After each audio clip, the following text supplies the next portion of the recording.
ఈ పూట పరిశుద్ధాత్మ దేవుణ్ణి నేను అడిగాను, ప్రభువా ఈ శుక్రవారం పూట నీ బిడ్డలకి ఏ వర్తమానాన్ని అందించి వాళ్ళని బలపరచబోతున్నావని ప్రభు నేను అడిగినప్పుడు పరిశుద్ధాత్మ దేవుడు నాకు ఇచ్చిన వాక్య ధ్యానం ఆది కాండము 6వ అధ్యాయము 11, 12, 13, 14, 15 వచనాలు. ఒకసారి 11, 12 వచనాలు చూద్దామండి.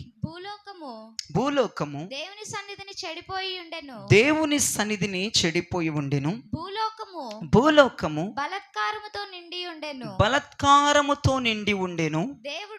దేవుడు భూలోకమును చూచినప్పుడు అది చెడిపోయి ఉండెను. నా వైపు చూడండి ప్రియదైవజనమా. భూలోకము చెడిపోయెను, భూలోకము బలాత్కారముతో నిండి ఉండెను. భూలోకమును దేవుడు చూచినప్పుడు అది చెడిపోయి ఉండెను. ఇంకొక మాట చదవండి. భూమి మీద సమస్త శరీరులు తన మార్గములను చెరిపివేసుకొని ఉన్నారు. దేవునికి స్తోత్రము కలుగును గాక. భూలోకము చెడిపోయిందని, భూలోకము బలాత్కారముతో నింపబడి ఉందని దేవుడు తొంగి చూచినప్పుడు, సియోనులో నుంచి దేవుడు తొంగి చూచినప్పుడు భూలోకము చెడిపోయిందంట. ఎట్లాగునా? మనుషులు తమ మార్గములను చెరిపివేసుకుని ఉన్నందున భూలోకము చెడిపోయినట్లుగా వాక్యము సెలవిస్తుంది. ఎప్పుడు భూలోకము చెడిపోయింది అంటే, ఇది ఏ కాలం అంటేనండి, ఆ కాలము నోవాహు కాలము. ఆ దినములన్నీ కూడా నోవాహు దినాలు. నోవాహు దినాల్లో భూలోకము చెడిపోయినట్లుగా, నోవాహు దినాల్లో భూలోకము బలాత్కారముతో నింపబడినట్లుగా, నోవాహు దినాల్లో భూలోకములు ఉన్నటువంటి నరులు అనగా శరీరులు, సర్వ శరీరులు తమ మార్గములను చెడిపోయి వేసుకొని ఉన్నారు. వారు చెడిపోయారు, వారు బలాత్కారం అంటే బరి తెగించారు అని అర్థం. చెడిపోయింది పక్కన పెడితే బరి తెగించి తిరిగే ఊరట నోవాహు దినాల్లో. అంటే వాయు వరుసలు లేక, భయము భక్తి లేక బరి తెగించి పాపమునకు పూనుకునేవారు ఆ దినాల్లో. బరి తెగించి ఒక తప్పును చేయడానికి పూనుకునేవారు. బరి తెగించి మరి ఇక విచిత్రమైన వేషాలు వేసేవారట ఆ దినాల్లో, నోవాహు దినాలు. ప్రభు చెప్తున్నారు, నేను భూలోకములోనికి తొంగి చూచినప్పుడు, దేవుడు మన దేవుడు చూచే దేవుడు. మన దేవుడు భూలోకమును చూస్తున్నాడు. మన దేవుడు నోవాహు కాలములో భూలోకమును చూచినట్లుగా ఈ రోజుల్లో కూడా దేవుడిని అంతరంగమును చూచుచున్న దేవుడు. ప్రియ దైవజనమా, దేవుడు చూచేవాడు. ఎవరి కళ్ళు కప్పాలన్నా, ఎవరి కళ్ళు కప్పుదామని మనం ఎన్ని వేషాలు వేసినా అది దేవుని దగ్గర కుదరని పని. ఆయన ఎప్పుడు అయితే మనల్ని చూస్తాడో, మనము చెడిపోయినట్లుగా కానీ, లేదంటే మనం బలాత్కారముతో నిండిపోయినట్లుగా కానీ, లేదంటే మన మార్గములో మనం చెరిపి వేసుకునే వారిగా ఉన్నట్లుగా కానీ మనం కనబడితే ఖచ్చితంగా దేవుడే మనల్ని నాశనము చేస్తారు. అది నేను చెప్తున్న మాట కాదు, అది లేఖన భాగాలు క్లియర్గా సెలవిస్తున్నాయి. మూడు విషయాలు మీరు జ్ఞాపకం చేసుకోండి. భూలోకము చెడిపోయింది, భూలోకము బలాత్కారముతో నింపబడింది, భూలోకములు ఉన్నటువంటి సర్వశరీరులు తమ మార్గములను చెరిపి వేసుకున్నట్లుగా దేవుడు భూలోకమును చూచారు. ఆయన సియోను పర్వతముల మీద నుంచి దేవుడు ఒకటి మీరు జ్ఞాపకం చేసుకోవచ్చు. మనము చేసే ప్రతి తప్పు నీ తల్లి చూడక్కర్లేదు, నీ తండ్రి చూడనవసరం లేదు, లేదంటే మీ యొక్క పిల్లలు చూడనవసరం లేదు, లేదు మీ బంధువులు చూడనవసరం లేదు. కానీ చూచుచున్న దేవుడు, అగ్ని జ్వాలలు కలిగినటువంటి కన్నులు కలిగిన వాడు ప్రతి సెకండ్ కూడా భూలోకాన్ని గమనిస్తూ భూమి మీద ఉన్నటువంటి సర్వశరీరుల యొక్క అంతరంగములో ఆయన తొంగి చూస్తున్నటువంటి దేవుడై ఉన్నాడు. అది మీరు ఎప్పుడూ కూడా జ్ఞాపకం ఉంచుకోవలసిందిగా ప్రభు పేరిట మనం చేస్తున్నాను.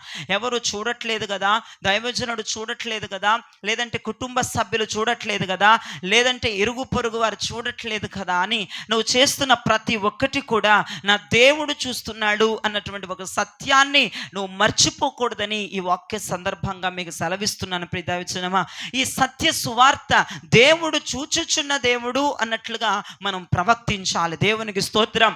ఎవరు చూచినా ఎవరు చూడకపోయినా నా దేవుడు అదుగో సియోనులో నుంచి భూలోకమును గమనిస్తున్నాడు అని, భూలోకములు తొంగి చూస్తున్నాడు అని, భూలోకములో ఉన్నటువంటి నన్ను కూడా దేవుడు చూస్తున్నాడు చూచుచున్నాడని అన్నటువంటి ఒక ముక్కను అర్థమైతే మన జీవితంలో పరిశుద్ధత అనేటువంటి ఒక శ్రేష్టమైనటువంటి మార్గములో మనం నడవగలము. దేవునికి స్తోత్రం. దేవుడు చూచుచున్నాడు అన్న ఒక ముక్క నీకు అర్థమైతే, దేవుడు చూచుచున్నాడు అన్న ఒక ముక్క నాకు అర్థమైతే, మన పరిశుద్ధతకి మనము ఆనవాళ్ళు వేసుకునే వారం అవుతాం. ప్రియదైవజనమా, దేవుడు క్లియర్గా మాట్లాడుతున్నారు. నోవాహు దినాల్లో 3 ప్రాసెస్ జరిగింది. నోవాహు దినాల్లో దేవుడు సియోనులో నుంచి తొంగి చూచినప్పుడు నోవాహు దినాల్లో భూలోకం ఏమైందట? చెడిపోయింది. నోవాహు దినాల్లో భూలోకం ఏమైందట? బలాత్కారముతో నింపబడింది. నోవాహు దినాల్లో భూలోకం ఏమైందట? సర్వ శరీరులు తమ మార్గములను చెరిపివేసుకున్నారని వాక్యం సెలవిస్తుంది. ప్రియదైవజనమా, చెరిపి వేసుకుంటామట. ఈ రోజుల్లో కూడా లేరు అటువంటి వారు.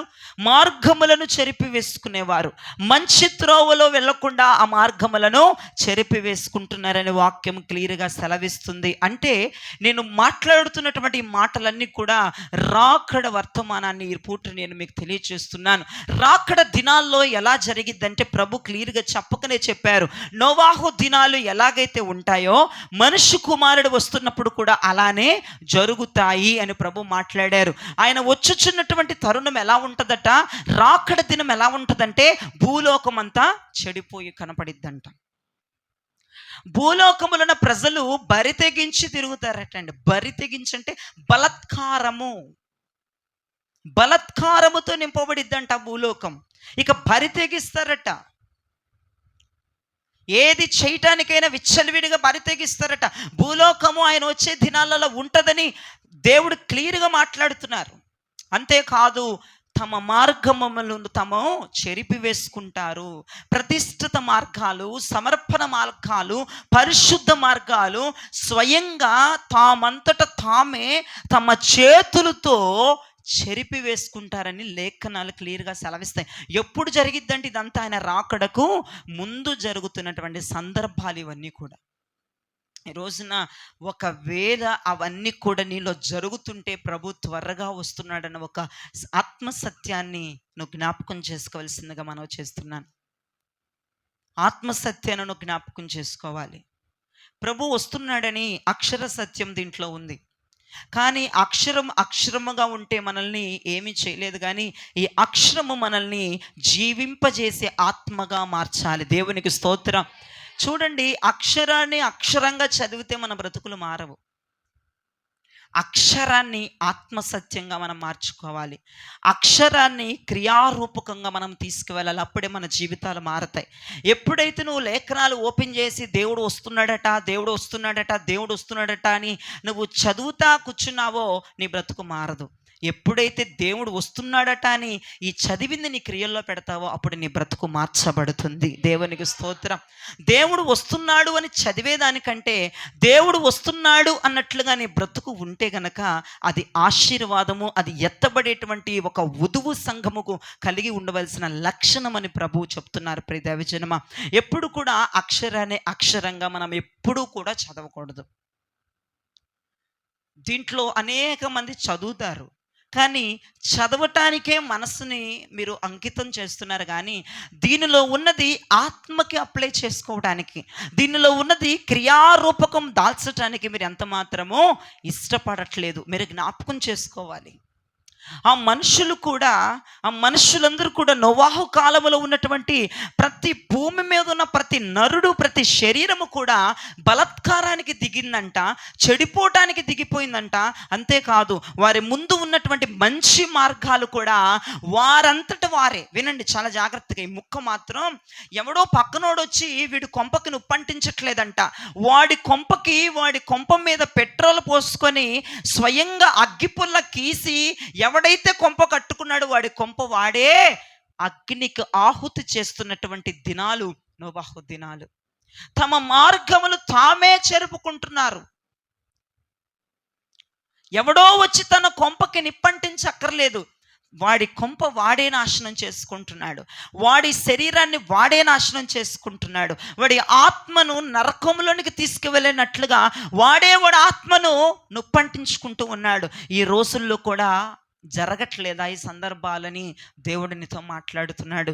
నోవాహు దినాల్లో ఉన్నట్లుగా ఎక్కడ చూసినా మంచి కనబడదు. మంచి ఎక్కడ కనపడుతుందా అని వెతుక్కోవలసిన రోజులు ఇవి. వెతికినా కనపడదు. భూమంతా చెడుతనంతో నిండిపోయి ఉంది. ఎవరిని నమ్మాలో ఎవరిని నమ్మకూడదో తెలియనటువంటి రోజులు ఇవి. ఎక్కడ చూసినా చెడు. కుసరంతా ఎక్కడన్నా మంచి ఉంటుందేమోనని పనులు గట్రా మానేసి వెతుక్కోవలసిన రోజులు ఇవి. ఎక్కడైనా మంచోడు దొరుకుతాడా అని వెతుక్కోవలసిన రోజులు ఇవి. అంటే నేను చెప్తున్న మాటలు మీరు లోతులోకి వెళ్ళి ఆలోచించాలి. ఎక్కడ చూసిన చెడు తప్ప మంచి అనేది కనపడని దినాలు వచ్చేసినాయి. మనుషులు కూడా వాక్యమును పక్కన పెట్టి చెప్పుచున్నటువంటి మాటల పక్కన పెట్టి బరి తెగించినటువంటి రోజులు వచ్చేసినాయి. మనంతట మనమే మన చేతులారా మన భక్తిని మనమే కూల్చివేసుకునే రోజులు వచ్చేసినాయి. మనంతట మనమే మంచి త్రోవలో వెళ్ళవలసిన మనమే ఆ మంచి త్రోవని మన చేతులతో ఈ చేతులతోనే చెరిపి వేసుకునే రోజులు వచ్చేసినాయి. రాబోతున్నాయి కాదు, వచ్చేసినాయి. ఒకవేళ నోవాహు కాలంలో భూమి చెడిపోయినట్లుగా నువ్వు చెడిపోయావేమో. నోవాహు కాలంలో బరి తెగించినట్లుగా నువ్వు బరి తెగించేసావేమో. నోవాహు కాలంలో తమ చేతులతో తమ స్వాస్థ్యాన్ని తామే సర్వనాశనం చేసుకున్నట్లుగా నీ చేతులతో నువ్వే నీ ఆత్మీయ జీవితాన్ని, నీ భక్తి జీవితాన్ని, నీ సమర్పణ ప్రతిష్ఠిత వైరాగ్యాలను నీ చేతులతో నువ్వే చెడిపోసుకోవడానికి బరి తెగించేసావేమో. ప్రభు రాబోతున్నాడు, జాగ్రత్త. నీ శ్రేష్టలన్నీ రాకడకు సూచనలు. నీ శ్రేష్టలన్నీ రాకడ ఇదిగో వచ్చుచున్నది అని చెప్పుచున్నది. బైబిల్లో ఉన్నవారు ఎక్కడున్నారు ఈ రోజుల్లో? నోవాహు కాలంలో ఉన్నవారు ఈ రోజుల్లో ఉన్నారా అంటే నిన్ను చూపించవచ్చు. ఎస్, ఇదిగో ఉన్నారండి, నోవాహు కాలంలో ఉన్నవాడు ఉన్నాడు. నోవాహు కాలంలో ఉన్నటువంటి స్త్రీ ఇక్కడ ఉందండి అని నిన్ను ఎగ్జాంపుల్గా చూపించొచ్చేమో. అలా నీ బ్రతుకుందేమో. ఒకసారి జ్ఞాపకం చేసుకో. నోవాహు దినాల్లో ఉన్నట్లుగా ఇదిగోనండి ఈ అమ్మాయి ఉందని నిన్ను చూపించాల్సి వస్తుందేమో. అంటే ఆ క్వాలిటీస్ నీలో ఉన్నాయేమో. ఒకసారి నువ్వు జ్ఞాపకం చేసుకో. నువ్వేనేమో ఆ పర్సన్వి. నోవాహు కాలంలో దేవుడు వస్తున్నాడని చెప్పినా బరి తెగించి తిరుగుతున్నటువంటి విశ్వాసివి, ఆత్మీయురాలివి నువ్వేనేమో. నోవాహు కాలంలో అదుగో జలప్రలయం రాబోతుంది, కొట్టుకెళ్ళిపోతున్నారని చెప్పినా నీ చేతులతో నువ్వు నీ మార్గములను, నీ భక్తిని, నీ వైరాగ్యాలను, నీ సమర్పణను తుడుచుకు వేసుకుంటుంది నువ్వేనేమో. జ్ఞాపకం చేసుకో. ఎలా ఉంది మన వైఖరి? ఆయన వచ్చుచున్నాడు అన్నటువంటి ఒక మాట నీలో భయాన్ని పుట్టిస్తుందా? ఆయన వస్తున్నాడు అన్నటువంటి ఒక సత్యం నిన్ను రేపుతూ ఉందా? ప్రభు రాబోతున్నాడు అనేటువంటి ఒక అక్షర సత్యం కాదు, ఆత్మసత్యాన్ని నువ్వు గ్రహించగలుగుతున్నావా? ప్రభు వస్తున్నాడు అంటే ఆ మాటకి నీ ఫీలింగ్ ఏంటి? ప్రభు రాబోతున్నాడు అన్న మాటకి నీ యొక్క మనసులో ఉన్నటువంటి ఆ యొక్క అంతర్భావం ఎలా ఉంది? నీకు భయం వేస్తుందా? లేదంటే అన్నట్లుగా ఉందా? అది బరి తెగించేటువంటి హృదయం, బలత్కారముతో నిండిన హృదయం. చాలా మందికి అదిగో ప్రభు వస్తున్నారు అని చెప్పినా బలత్కారముతో మూర్ఖత్వమైనటువంటి మొండి హృదయాలు కొంతమందికి ఉంటాయి. వారిలో భయం రాదు, ఒక బొట్టు కన్నీరు రాదు. ఎలాగూ వచ్చారో అలా తిరిగి వెళ్ళిపోతారు. వారు బలత్కారపు మనుషులు. వారికి అనవసరం. వస్తున్నాడు అని చెప్పిన వారికి అనవసరం. ఒకవేళ నిన్ను చూపించాల్సి వచ్చిద్దేమో దైవజనుడు, ఒకవేళ చూపించాలంటే ఆ లిస్టులో నువ్వు ఎందుకు ఉండాలి? నోవాహు కాలంలో లాగా ఇదిగో ఈమె ఉంది, వీడు ఉన్నాడని నిన్ను చూపించేటట్లుగా నువ్వు ఎందుకు బ్రతకాలి? నీ చేతులతో గనక మంచి మార్గాలు చెరిపి వేసుకుంటే దయచేసి అది మంచి పద్ధతి కాదు. నీ చేతులతో స్వయంగా నీ భక్తికి నువ్వే నిప్పంటించుకుంటుంటే అది మంచి పద్ధతి కాదని దేవుని ప్రతినిధిగా, దేవుని దాసునిగా నేను ఈ రాత్రి నీకు బోధించవలసి వస్తుంది. ఇది ఒక ఉపదేశం, ఇది ఒక హెచ్చరిక. ఏవండి, పక్కనోడు వచ్చి చెరిపాడు అంటే ఒక అందం ఉందండి. ఇదేందిరా బాబు, నీ చేతులతో నువ్వే చెరిపి వేసుకోవటము, అది దాన్ని ఏమనాలి? వాడిని ఏమనాలి, ఆమెను ఏమనాలి? స్వయంగా నీవు కట్టుకున్న ఇల్లు నీ చేతులతో నువ్వు కూల్చివేసుకుంటే నీకు ఏం పేరు పెట్టాలి? నిన్ను ఏమని తిట్టాలి? ఆలోచించు. పక్కన వాడు వచ్చి నీ భక్తిని కూల్చాడు అంటే అది ఒక అందం ఉంది, చెప్పినా ఒక వినటానికి, బాధపడటానికి, నీకు ఒక అవకాశం ఇవ్వటానికి ఏదైనా ఒక అర్థం ఉంది. పక్కనోడు నన్ను చెడగొట్టాడు అని నువ్వు ఏమన్నా రిక్వెస్ట్ చెప్తే, నీ చేతులతో నువ్వే కళ్ళు నెత్తికెక్కి నువ్వు చేసినటువంటి పనికి ఈ రోజుల్లో జాలైతే ఎవరు నీ మీద పడరు.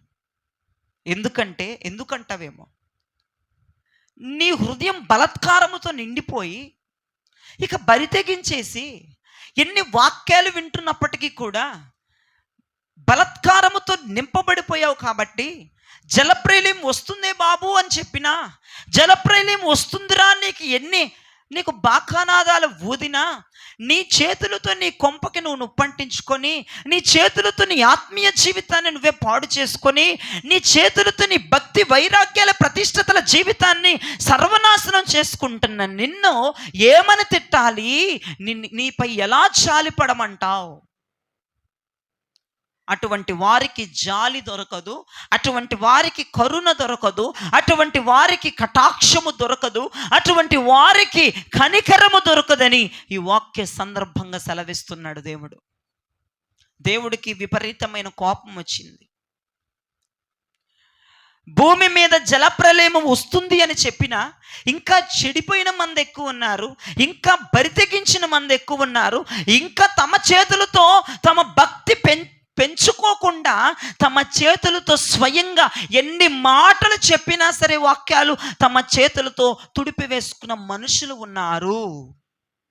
ఈ రోజుకి, ఈ క్షణానికి నా ముందు కూర్చున్న వారు ఎంతమంది ఉన్నారో నాకు తెలియదు, నేను అందరూ అని చెప్పను. అది నీకు అర్థం అవ్వాలి. నువ్వు ఎలా ఉన్నావు అనేది నీకు మాత్రమే తెలుసు, నీ మనస్సాక్షికి మాత్రమే తెలుసు. నీకు భయం కలుగుతుందా? నీకు కన్నీరు వస్తుందా? మారాలని అన్న ఒక ఆలోచన నీలోకి తపన వచ్చిందా? ఇన్ని వాక్యాలు విన్న తరువాత, లేదంటే రాలేదా? ఖచ్చితంగా బలత్కారంతో నింపబడ్డావు, ఖచ్చితంగా నువ్వు చెడిపోయావు, ఖచ్చితంగా స్వయంగా నీవే నీ చేతులతో ఎవడో వచ్చి నీ కొంప కూల్చలా నువ్వే నీ కొంపకు పంటించుకొని సర్వనాశనం అయిపోయావు. ఆలోచించండి పూట. అటువంటి వారిని దేవుడు ఏమంటున్నాడు చూడండి ఒకసారి. 13వ వచనాన్ని చదవండి. దేవుడు నోవాహుతో సమస్త శరీరుల మూలముగా భూమి బలత్కారముతో నిండి ఉన్నది గనుక నా సన్నిధిని వారి అంతము వచ్చి ఉన్నది. ఇదిగో వారిని భూమితో కూడా నాశనము చేయుదును. చితిసారకపు మ్రానుతో. చాలు. నోవాహు అన్న పేరు ఎక్కడ లేదా? అది చదవండి. దేవుడు నోవాహుతో సమస్త శరీరుల మూలముగా దేవుడు నోవాహుతో చెప్తున్నాడు. నోవాహుతో దేవుడు చెప్తున్నాడు ఏమని? నోవాహు, సమస్త శరీరుల మూలముగా భూమి బలత్కారముతో నింపబడింది, భూమి చెడిపోయింది, భూమి మీద ఉన్న శరీరులు తమంతట తామే, పక్కనోడు కాదు, శత్రువు కాదు, తమంతట తామే తమ దుర్గాలను, అంటే రక్షణ అనే దుర్గాలను తమంతట తామే కూల్చివేసుకున్నారు. ప్రతిష్ఠిత, సమర్పణ, వైరాగ్యాలు, మంచితనం, ప్రేమ, సమాధానం ఇవన్నీ కూడా తమ చేతులతో తామే తుడిపి వేసుకున్నారు. నోవాహు, ఇప్పుడు నేను ఏం చేస్తున్నానంటే భూమిని నాశనం చేయబోతున్నాను అన్నారు దేవుడు. నేను భూమి మీద కనికరిస్తానన్నాడా, నాశనం చేస్తానన్నాడా? ఏమండి ఒక మాట చెప్తానండి, పక్కన వాడు వచ్చి నీ భక్తిని పాడు చేస్తే దానికి ఎక్స్క్యూజ్ ఉంటుంది. నువ్వు ఎంత కరెక్ట్గా ఉంటున్నా, నువ్వు ఎంత ఇదిగా ఉంటున్నా, నేను పదే పదే పక్కన వాళ్ళ ప్రభావం కానీ ఇంకెవరి ప్రభావం నీ మీద పనిచేసి నీ భక్తి కోల్పోతే దానికి ఏదన్నా క్షమాపణ దొరుకుతుంది. కానీ నోవాహు కాలంలో ఉన్నోళ్ళు బరి తెగించేశారని చెప్తున్నాను కదా, ఇంకంతకంటే నేనేం చెప్పలేను. అదే పెద్ద మాట. బలత్కారము అని బైబిల్ చెప్తుంది. ఒకవేళ మాట్లాడాలంటే బరి తెగించెను అని ఉండాలి మాట. కరెక్ట్ వర్డ్ అదండి. ఇక అటువంటి వారితో దేవుడు అంటున్నాడు నోవాహుతో, నేను నాశనం చేస్తా. దేవుడు నినివే పట్టణానికి యోనాను పంపించినప్పుడు, యోనా ముందులుగానే ప్రకటన చేయరా, నువ్వు ప్రకటన చేసి వచ్చేసేయ్ అని దేవుడు చెప్పాడు. యోనా ప్రకటన చేసి ఒక దగ్గర కూర్చున్న తర్వాత ఎక్కడి వారు అక్కడ సెట్ అయిపోయి ఉపవాసాలను ప్రార్థన చేస్తున్నారు. దేవుడు కనికరించాడు. కానీ వీళ్ళకి అలా లేదు. వీళ్ళకి ఎన్ని ప్రసంగాలు చెప్పిన వీళ్ళకి, ఒకవైపు నోవాహు మొత్తుకుంటున్నాడు, ఒకవైపు జలప్రలయం రాబోతుందంటని ప్రసంగాల మీద ప్రసంగాలు చెప్తున్నాడు, మారు మనసు ప్రసంగాలు చెప్తున్నాడు, ఉపదేశాన్ని అందిస్తున్నాడు. కానీ వారు వినని ప్రజలు. అందుకే బలత్కారము అని దేవుడు అక్కడ మాట్లాడుతున్నాడు. మరి అటువంటి ప్రజల మీద జాలిపడాలా, నాశనం చేయాలా? నాశనం చేయాలి. దేవుడు రెండో ఆప్షన్ ఎంచుకున్నాడు. నోవాహు దేవుడు నిర్ణయం చేసుకున్నాడు. చూడండి, బలంగా ఫిక్స్ అయిపోయాడు, నేను నాశనం చేస్తా. ఎందుకయ్యా నువ్వు ఇంత స్ట్రాంగ్గా నిర్ణయం తీసుకున్నావు? నేను నాశనం చేస్తా. దేవుడు నోవాహుతో అంటున్నాడు, నేను నాశనం చేస్తా. ఏమండి, నువ్వు చెడిపోయావు, బరి తెగించేశావు, నీ చేతులతో నువ్వే నీ భక్తిని నాశనం చేసుకున్నావు. ఈ మూడు కలిగి ఉన్న మీతో దేవుడు ఏమంటున్నాడంటే, నేను నిన్ను నాశనం చేస్తాను. నాశనము అనేది ఎలా ఉంటుంది? నోవాహు కాలంలో ఉన్నట్లుగా ఉంటుంది. జలప్రలయము వచ్చింది, ఏ ఒక్కడూ బ్రతకల. వింటున్నారా? ఏ ఒక్కడూ బ్రతకల, ఏ ఒక్కడు కూడా రక్షించబడలా. చచ్చిపోయిన వాళ్ళందరూ ఎవరు? చెడిపోయిన వాళ్ళు. చచ్చిపోయిన వాళ్ళందరూ ఎవరు? బరి తెగించేసిన వాళ్ళు. చచ్చిపోయిన వాళ్ళందరూ ఎవరు? తమ మార్గములను తమ చేతులతో, ఎవరి చేతులు? ఇది జయరాజ్ చేతులు. తమ చేతులతో తాము చెరిపేసుకుంటున్నారు. వాళ్ళని దేవుడు నాశనం చేస్తాడు. ఎప్పుడంటే రాకడ దినాలు అవి జరుగుతాయి. నాశనానికి నీ కుటుంబం పాలుభాగస్తురాలు అవుతుందేమో, నాశనానికి నువ్వు పాలుభాగస్తుడు అవుతున్నావేమో, నాశనానికి నీ శరీరం పూనుకుంటుందేమో. జాగ్రత్త, జాగ్రత్త. నీకు మొదటి హెచ్చరిక దేవుడు చేస్తున్నాడు ఈ శుక్రవారం.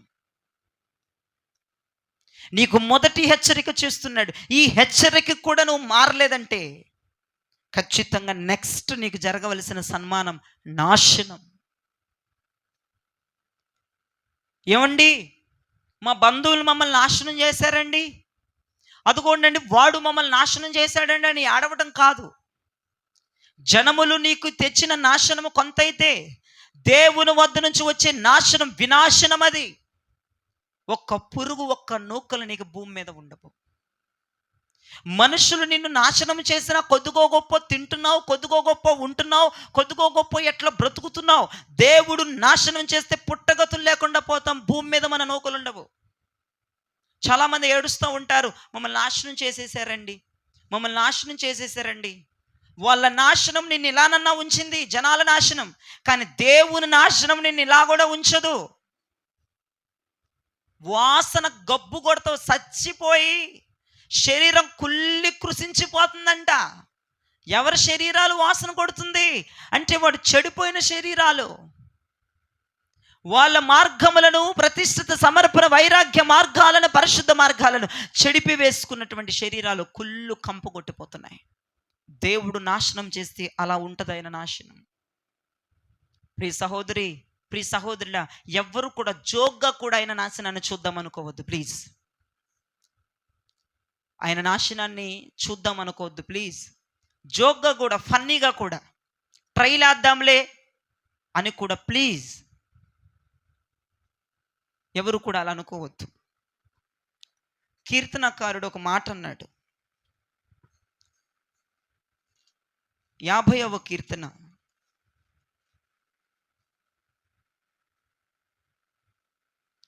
21వ వచనాన్ని మీరు గమనిస్తే కీర్తనకారుడు ఒక మాట మాట్లాడుతున్నాడు. ఎట్టి పనులు నీవు చేసినను. నా వైపు చూడండి. ఎట్టి పనులు అంటే చెడిపోయే పనులు, నీ అంతట నీవు చెరిపివేసుకునే పనులు, బలత్కారముతో బరితెగించి తిరిగేటువంటి పనులు, ఇట్టి పనులు నీవు చేసినను నేను మౌనినై ఉంటిని.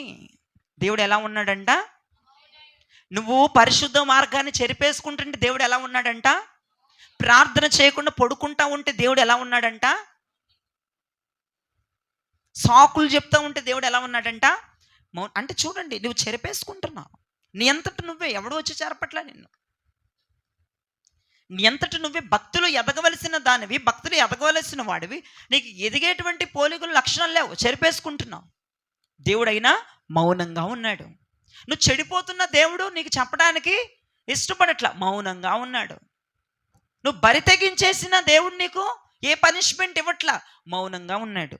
అప్పుడు నువ్వు నేనేమనుకుంటున్నామంట? దేవుడు మౌనాన్ని చూసి అందుకు నేను కేవలం నీ వంటి వాడనని నీవు అనుకుంటివి. చాలు. మనం అనుకుంటామంట కేవలం దేవుడు నాలాంటి వాడే అనుకుంటామంట. నాలాంటి వాడే అనుకుంటామంట. దేవుడు నీలాంటి వాడు, నాలాంటి వాడు అండి.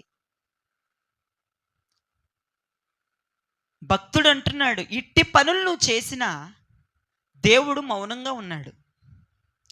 ఎందుకు దేవుడు మౌనంగా ఉన్నాడంటే, ఆల్రెడీ ఆయన మైండ్లో ఒకటి ఫిక్స్ అయిపోయాడు. నాశనం నేను చేయటానికి దేవుడు ఆల్రెడీ ఒక స్క్రిప్ట్ అనేది రాసేసి సైలెంట్గా ఉన్నాడు. నువ్వేం చేసినా, ఎన్ని కుప్పిగంతులు వేస్తున్నా, ఇన్ని ఆటలాడుతున్నా దేవుడు ఏమి అనకపోవటానికి గల కారణం ఏంటంటే, దేవుడు పలానా రోజు, పలానా టైం, పలానా సంవత్సరం, పలానా ఇయర్, పలానా గడియ నీకు నీ పతనం రాసేసాడు. అందుకే దేవుడు కామ్గా, సైలెంట్గా, హ్యాపీగా, మనశ్శాంతిగా ఉండిపోయాడు.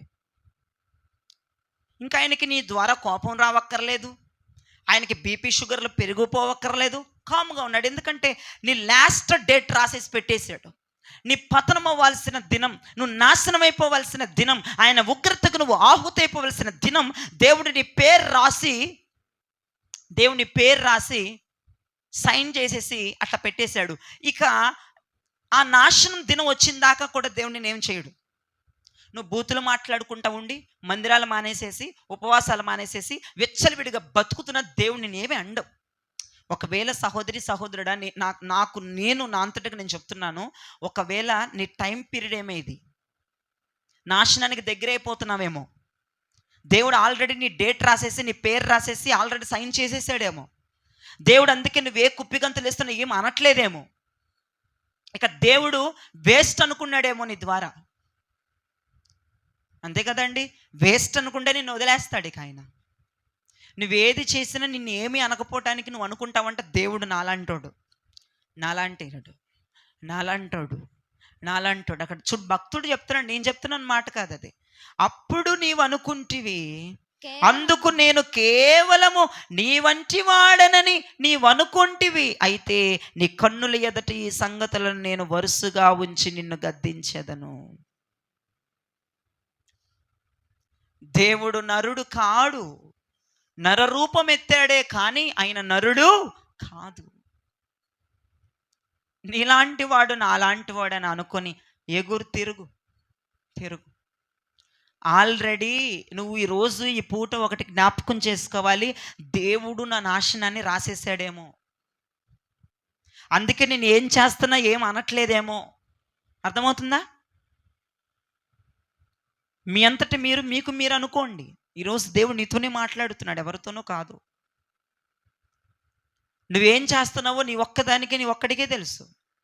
ఒకవేళ ఫిక్స్ చేసేసాడేమో నీ డేటు, నోవాహు కాలంలో డేట్ ఫిక్స్ చేసేసినట్లుగా, నోవాహు నేను నాశనం చేయబోతున్నాను అన్నాడు. నోవాహుతోనే చెప్పాడు ఆ డేటు. దేవునికి స్తోత్రం చెప్పండి. ఎవరితో చెప్పాడు దేవుడు డేటు? నీకు చెప్పడు. జయరాజ్ అనే వ్యక్తితో చెప్తాడు, నీకు చెప్పడు. దైవజనుడితో చెప్తాడు నీ నాశనం డేటు నేను చెప్పను. నువ్వు ఎప్పుడు నాశనం అయిపోతావో, ఎప్పుడు నువ్వు చేస్తున్న పనులకి నువ్వు పాపాన్ని మూటగట్టుకొని నువ్వు నరకానికి పోతావో నేను ఆ డేట్ నీకు చెప్పను. నిన్ను హెచ్చరిస్తాను, నోవాహులాగా హెచ్చరిస్తానమ్మా, జాగ్రత్త, జలప్రలయం వస్తుందని హెచ్చరిక చేయడం ద్వారా నా పని. నోవాహు కూడా దేవుడు అన్నాడు, నోవాహు నేను ఫలానా టైంలో, ఫలానా ఇయర్లో, ఫలానా సంవత్సరంలో, ఫలానా డేట్లో, ఫలానా గడియలో, ఫలానా భూకంపాన్నో లేదంటే జలప్రలయం నేను తెచ్చి భూమిని నాశనం చేయబోతున్నానని దేవుడు ఎవరికి చెప్పాడు? నోవాహుకి, దైవజనుడికి చెప్పాడు. ఈ దైవజనుడు హెచ్చరిక చేశాడు అప్పటికి. కానీ ఇయర్ ఎప్పుడు వస్తుంది ఏంటి అనేది హెచ్చరిక అంటే చెప్పలేదు, కానీ అవి మరుగు చేసేసాడు. అది తన హృదయంలో పెట్టేసుకున్నాడు. జనాలకు ఏం చెప్పాడు? అమ్మ మారండి, చెడిపోయిన వాళ్ళారా మంచిగా ఉండండి, మీ చేతులతో మార్గాలు మీరు చెరిపేసుకునే వాళ్ళారా మరలా మీ భక్తిని కొనసాగించండి, మీ రక్షణ ఓడలోనికి మీరు రండి అని చెప్పాడు తప్ప, ఇదిగో పలానా డేట్లో వచ్చేస్తుందంట, పలానా ఇయర్లో వచ్చేస్తుందంట అన్న విషయం ముక్క మాత్రము దేవుడు చెప్పలే. అది ఎవరి సిద్ధి? దైవ మాత్రమే తెలుస్తుంది. నీ పతనానికి ఆనవాళ్ళు దేవుడు దైవజనుడితోనే చెప్తాడు. కానీ దైవజనుడు పొర్రపాటును కూడా ఆ డేట్ కానీ, ఆ నెల కానీ, ఆ మంత్ కానీ, ఆ ఇయర్ కానీ, ఆ క్షణం కానీ దైవజనుడు పొరపాటును కూడా చెప్పకూడదు. చెప్తే దేవుడు ఊరుకోడు. అర్థమవుతుందా? అర్థమవుతుంది అన్నవారు దేవునికి స్తోత్రం చెప్పండి. చెప్తే మీరేం చేస్తారు? ఇప్పుడు నేను చెప్తాను, ఫలానా ఫ్యామిలీ ఆగస్టు నెల 5వ తారీఖమ్మా నీకు పెద్ద ఉప్పెన ఉపద్రవం, అంటే నీ కుటుంబం నాశనం అయిపోతుందమ్మా 5వ తారీఖున, ఆగస్టు 5th అని చెప్పాను అనుకో, ఆగస్టు 4th నువ్వు రక్షణ పొందుతావు. డేట్ దగ్గర పడే కొద్దీ మార్చుకొని ప్రిపేర్ అయిపోతావు. కానీ అలా కాదు. నాశనం ఎప్పుడు జరిగిద్ది అనేది చెప్పలేదనుకో, ఆగస్టు 5th కూడా బరితెగించేసి నీ చేతులతో నువ్వు ఎందుకంటే నీకు తెలియదు కదా, ఆ రోజు నాశనం అవుతున్న విషయం నీకు తెలియదు. ఇంకా ఆ రోజు కూడా పాపంలోనే ఉంటావు, ఆ రోజు కూడా లోకంలోనే ఉంటావు. అప్పుడు నీ నాశనము, యావత్తు ప్రపంచం నీ నాశనాన్ని, నీ బంధువర్గం నీ నాశనాన్ని చూస్తుంది. మనుషులు చేసింది ఇప్పుడు వరకు మనం చూసాం, నాశనం మనుషులు చేసింది చూసాం. దేవుడితో పెట్టుకున్నాం అనుకోండి, దేవుడు మన జీవితంలో నాశనం చేయాల్సి వస్తే, దేవుడు మన జీవితాన్ని నాశనం చేయాలన్న ఒక ఆలోచన దేవునికి ఉంటే, ఒకవేళ నీ పట్ల దేవుడు ఆ స్క్రిప్ట్ని రాస్తే, ఇక నిన్నెవ్వడు కూడా నాశనంలో నుంచి విడిపించలేడు. ఎవ్వడు కూడా ఆ నాశనంలో నుంచి నిన్ను బయటికి తీసుకురాలేడు.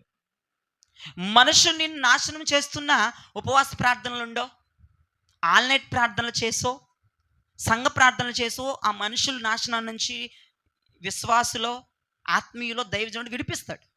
కానీ దేవుడే ఒక స్క్రిప్ట్ రాశాడు అనుకో, దేవుడే నాశనం చేయాలని చూశాడు అనుకో, ఇక ఆ నాశనం నుండి ఎవడు కూడా, ఏ దైవజనుడు, ఏ ఆత్మీయులు, ఏ పరిశుద్ధులు కూడా మనల్ని విడిపించలేరు. జ్ఞాపకం చేసుకోండి. ఒకటి, ప్రభువా నీవు రాసే స్క్రిప్ట్లో నేను ఉండకూడదన్న ప్రార్థన చేసుకోండి. అంటే నేను చెడిపోయిన వ్యక్తిగా ఉండకూడదు. ఆమెను చెప్పండి. మనం చెడిపోయిన వాళ్ళుగా ఉండకూడదు. ఆమెనంటే ఏంటి? అర్థం ఏంటి? జరుగునుగాక. ఆమెనంటే అర్థం ఏంటి? జరుగునుగాక. ఇప్పుడు గాక అని వినపడంగా మనం ఏం చెప్పాలి? ఎప్పుడైనా మీరు జ్ఞాపకం చేసుకోండి, గాక అన్న వినపడిందా ఆమెన్ అనాలి మనం టక్కున. ఒక్కొక్కసారి వినపడకుండా ఆమెన్ అనవలసి వస్తుంది. అంటే దేవుడు వీళ్ళకి నాశనం డేటు, ఆ రాసేటువంటి డేట్లో దేవుడి యొక్క దృష్టిలో మనం నాశనం చేయాలి అన్నటువంటి థాట్ దేవుడి దృష్టిలో రాకుండా ఉండునుగాక. అలా రాకుండా ఉండాలంటే మనం మంచిగా ఉందుముగాక, మనం చెడిపోకుండా ఉందుముగాక. మన చేతులతో స్వయంగా మన భక్తిని, మన వైరాగ్యాన్ని, ప్రతిష్టతని, సమర్పణని చెడిపి వేసుకోకుండా ఉందుముగాక. మనం బరితెగించే వాళ్ళముగా ఉండకుండా భయభక్తులుగా ఉందుముగాక.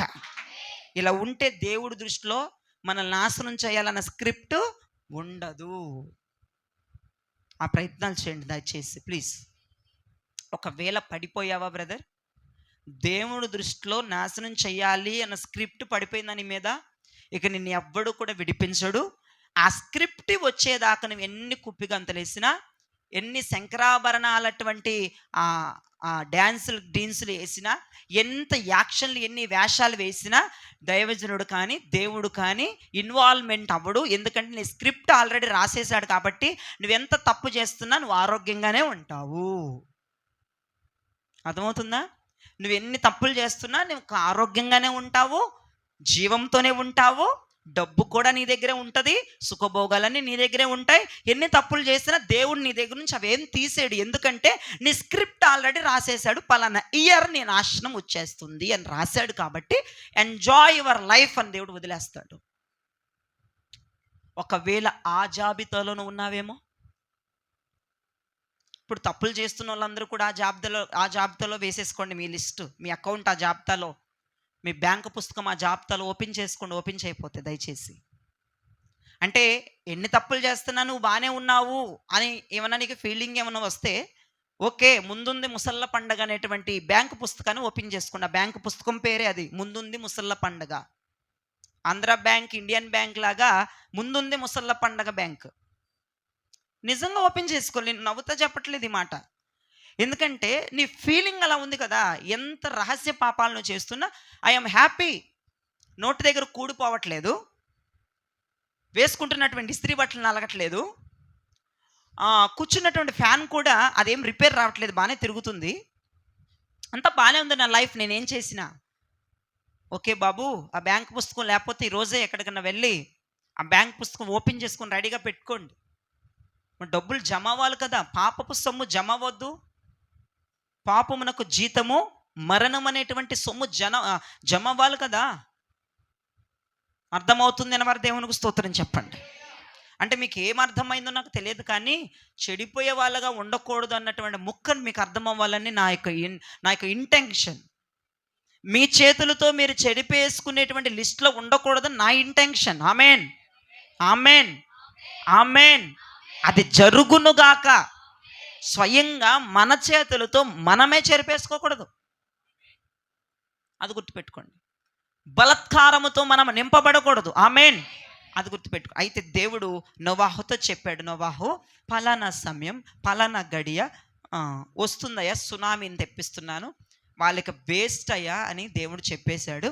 ఈ నోవాహు ప్రసంగాల మీద ప్రసంగాలు, ఒక ప్రసంగం చేశాడు. మరి నోవాహుతో దేవుడు ఒక ఓడను కట్టుకోమన్నాడు, ఒక ప్రసంగం చేశాడు. పొద్దుగూకల ఇక నోవాహు ఓడ కట్టుకోకుండా ప్రసంగాలు చేస్తే నోవాహు కుటుంబం కూడా వల్లకాట్లో కలిసిపోతుంది.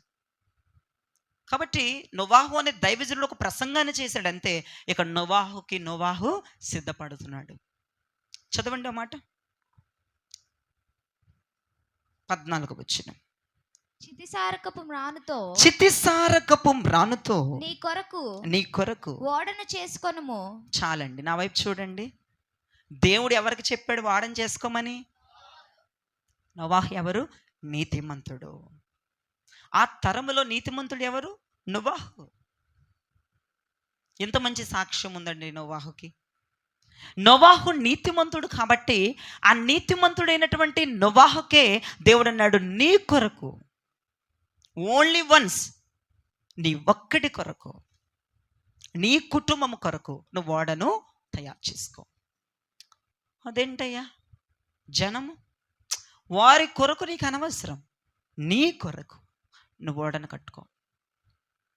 నీకు చెప్తున్నాను కదా. దేవుడు మరి రాత్రి ఎవరికి చెప్తాడు ఈ మాట? నీతిమంతులకే చెప్తాడు ఆ మాట. వచ్చి ఆయన చెరిపి వేసుకున్న వాళ్ళు ఉంటారు చూసారండి, భక్తి, వాళ్ళతోనే మాట్లాడతాడు ఈ మాట. ఎందుకంటే దేవుడికి నువ్వు రక్షించబడాలని ఉంటుంది. ఎవరున్నారు నీతిమంతులు? ఈ రోజున ఎలా మారిపోయిందంటే సమాజం, అందరూ చేయట్లేదా తప్పులు? ఏమంటున్నారు జనం? నీకెందుకు సైతానా? ఈ రోజుల్లో దేవుడు రాకడు కదండి ఇది, ఆయన వచ్చేస్తున్నారు కదా. ఇక జనమందరూ కూడా మనుషుల్ని పోల్చుకుంటారంట. ఒకవేళ లక్షణం నీలో ఉందేమో సహోదరి సహోదరుడు, నాకైతే భయం వేసిపోతుంది వాక్యం మాట్లాడుతుంటే. కడుపులో నిజంగా భయం కలుగుతుంది నాకు వాక్యం నేను చెప్తుంటుంటే. కడుపు కదిలిపోతుంది లోపల. నీకు ఎలా ఉందో కానీ చక్కగా ఫ్యాన్ కింద కూర్చుని హాయిగా ఉందేమో నీకు నిద్ర జోలపడినట్టుగా ఈ మాటలన్నీ. నాకు తెలియదు, నాకైతే రియల్గా భయం వేస్తుంది. ఇన్ని కోట్ల మంది జనంలో దేవుడు ఎవరికి చెప్తున్నాడు ఓడను కట్టుకోమని? ఒక్క నీతిమంతుడైన నోవాహుతో. ఈ జేహెచ్ఎస్ మినిస్ట్రీస్లో ఒక్క నీతిమంతుడు ఉన్నాడా? ఒక పరిశుద్ధుడు ఉన్నాడా? ఒక్క నీతి కలిగిన ఫ్యామిలీ ఉందా? ఎస్, దేవునితో మాట్లాడుతున్నాడు. ఎస్, నీ కొరకు నువ్వు ఓడని సిద్ధపరచుకో.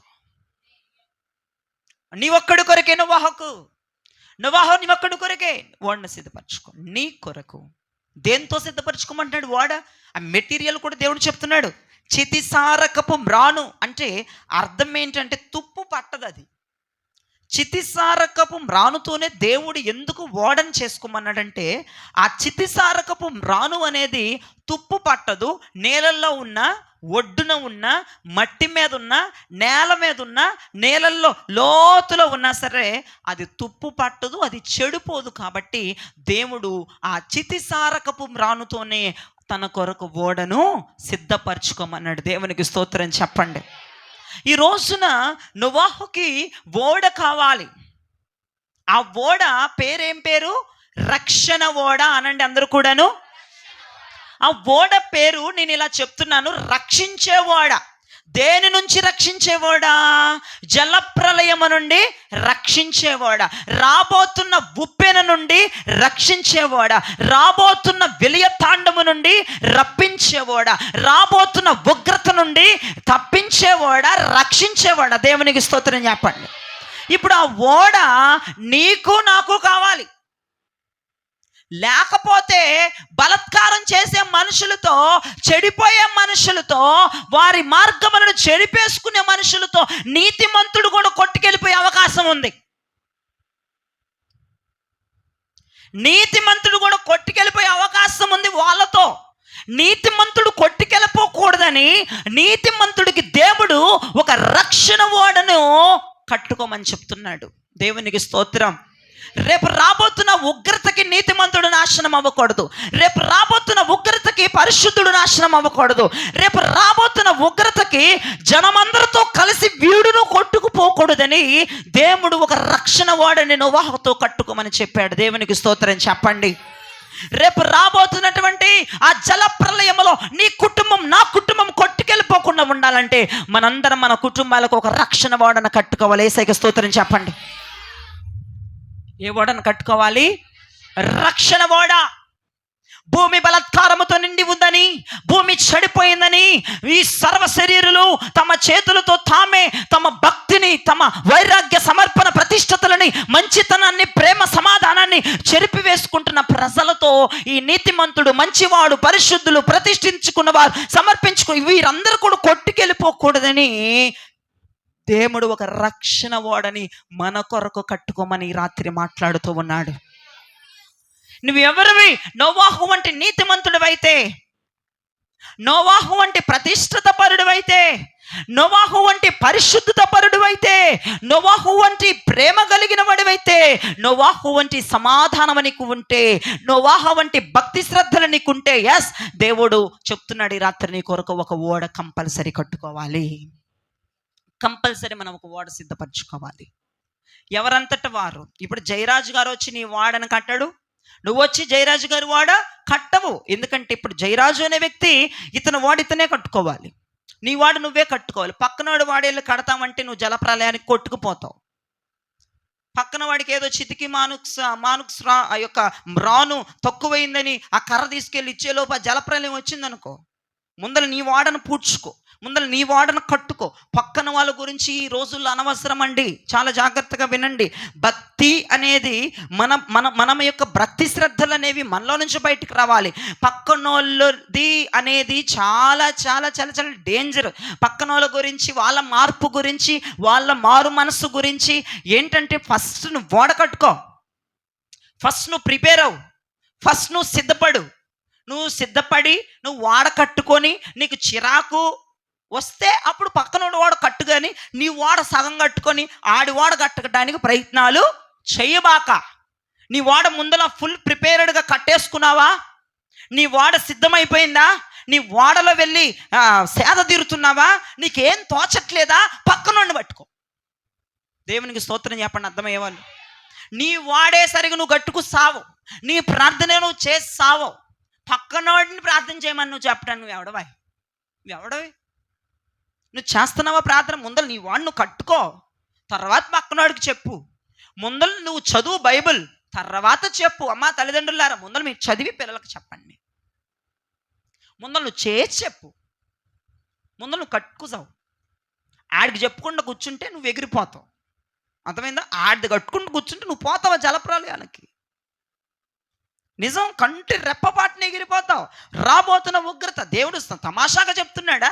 నువ్వు ఓడ కట్టుకోరా, వస్తుంది జలప్రలయం, ఆ దిక్కుమానమందరూ వదిలే. వాళ్ళు వినరు, సావరు, వదిలే అంటే నోవాహు ఒక్కడే వాడగట్టాడు. దేవునికి స్తోత్రం చెప్పండి. మిగతా వాళ్ళందరూ వాళ్ళ కట్ల మిగతా వాళ్ళ రక్షణార్థమై వాళ్ళు సేఫ్గా ఉండటానికి వాళ్ళు ఏ పని చేయలే, విచ్చలవిడితనంగా తిరుగుతూనే ఉన్నారనమాట. నోవాహు వాడ కట్టే టైంలో కూడా నోవాహు ఏం చేశాడంటే లెగిచి మారండ్రా బాబు అని చెప్పలా. నోవాహు నిమగ్నమైపోయాడు. చితికి రాను తెచ్చుకుంటున్నాడు, చితి సారపప్పు మాను తెచ్చుకుంటున్నాడు, కట్టుకుంటున్నాడు. తాగుబోతులను చూస్తున్నాడు కానీ ఏం మాట్లాడట్లా, తిరుగుబోతులను చూస్తున్నాడు కానీ ఏం మాట్లాడట్లా, వ్యభిచారాలను చూస్తున్నాడు కానీ ఏం మాట్లాడట్లా, దిక్కుమాలను అందనంత సంతనంత చూస్తున్నాడు కానీ ఏం మాట్లాడట్లా, పెళ్ళిళ్ళు చేసుకుంటున్న చూస్తున్నారు కానీ ఏం మాట్లాడట్లా. విచ్చలవిడిగా తిరుగుతూ తాగుతూ ఎంజాయ్ చేసుకుంటా, ప్రార్థనలకు రాకుండా ప్రార్థనలు చేసుకోకుండా వాళ్ళ ఇష్టానుసారమైన జీవితాలను చూస్తున్నాడు కానీ ఏం మాట్లాడట్లా. ఈయన కంప్లీట్ చేసుకునేటువంటి దృష్టిలో ఉన్నాడు. దేవునికి స్తోత్రం చెప్పండి. నీవు కూడా ముందులుగా నీవు వాడని సిద్ధపరచుకొని దాంట్లో సేద తీరిన తరువాత నీకు చిరాకు వచ్చి నువ్వే పని చేయకుండా నా వాడిని నేను సిద్ధపరిచేసుకున్నాను, నాకు ఏదన్నా పని చేయకపోతే నాకు కాళ్ళు చేతులు ఆడవ బ్రదర్ అంటే పక్కనోడు వాడు కట్టడానికి ప్రిపేర్. నువ్వే సగం భక్తి, నువ్వే అరమంగళం భక్తి చేస్తా ఎవడికో చెప్తావా నువ్వు? సిస్టర్, ఎవరికో చెప్తున్న బోధలో ప్రమాదం దాగి ఉంది, జాగ్రత్త. నీ వాడ పూర్తయిందా బ్రదర్? నీ వాడు పూర్తిగా కట్టుకున్నావా? ఎవడికో ఏదో నీతి సూత్రాలు చెప్తున్నావు నువ్వు, నీ వాడు కట్టావా? ఎవడికో ప్రార్థన గురించి మాట్లాడుతున్నావు, నీ వాడు కట్టుకున్నావా?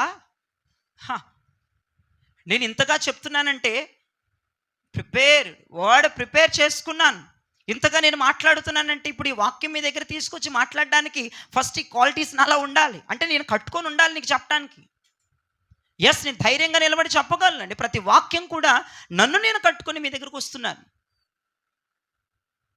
వాక్యము కొన్ని గంటలు ఉంటే నా ప్రార్థన, నా ప్రయాస ఎక్కువగా ఉంటుంది ఆ వాక్యము కొరకు. అంటే నా కొరకు నేను ప్రార్థన చేసుకుంటాను. వాక్యం అయిపోయిన తర్వాత అప్పుడు నేను మీకు చెప్తాను. నేను కట్టుకోకుండా నీకేం చెప్పను. ఇన్ని గంటలు చేయండి, ఇలా ఉండండి, అలా ఉండండి నేను చెప్పను నీకు. ఆల్రెడీ నేను కట్టుకున్నాను. ఆ ఉగ్రతకి, ఆ జలప్రలయానికి తప్పించబడతాను. ఆ నిరీక్షణ, విశ్వాసం గుండెల్లో రగులుతుంది నాకు ప్రతిరోజు కూడా. నీవు కూడా కట్టుకో. ఎలా కట్టుకోవాలి? దేవుడు చెప్తాడు, కొలతలు చెప్తాడు, కొలతలతో కట్టుకో. ఖచ్చితంగా రేపు రాబోతున్నటువంటి ఆ ఉగ్రతకి, ఆ యొక్క ఉప్పెనికి మనందరం తప్పించబడబోతున్నాం. కొలతలు చెప్పండి, కొలతలు చదవండి. ఆగండి, ఒక నిమిషం ఆగండి.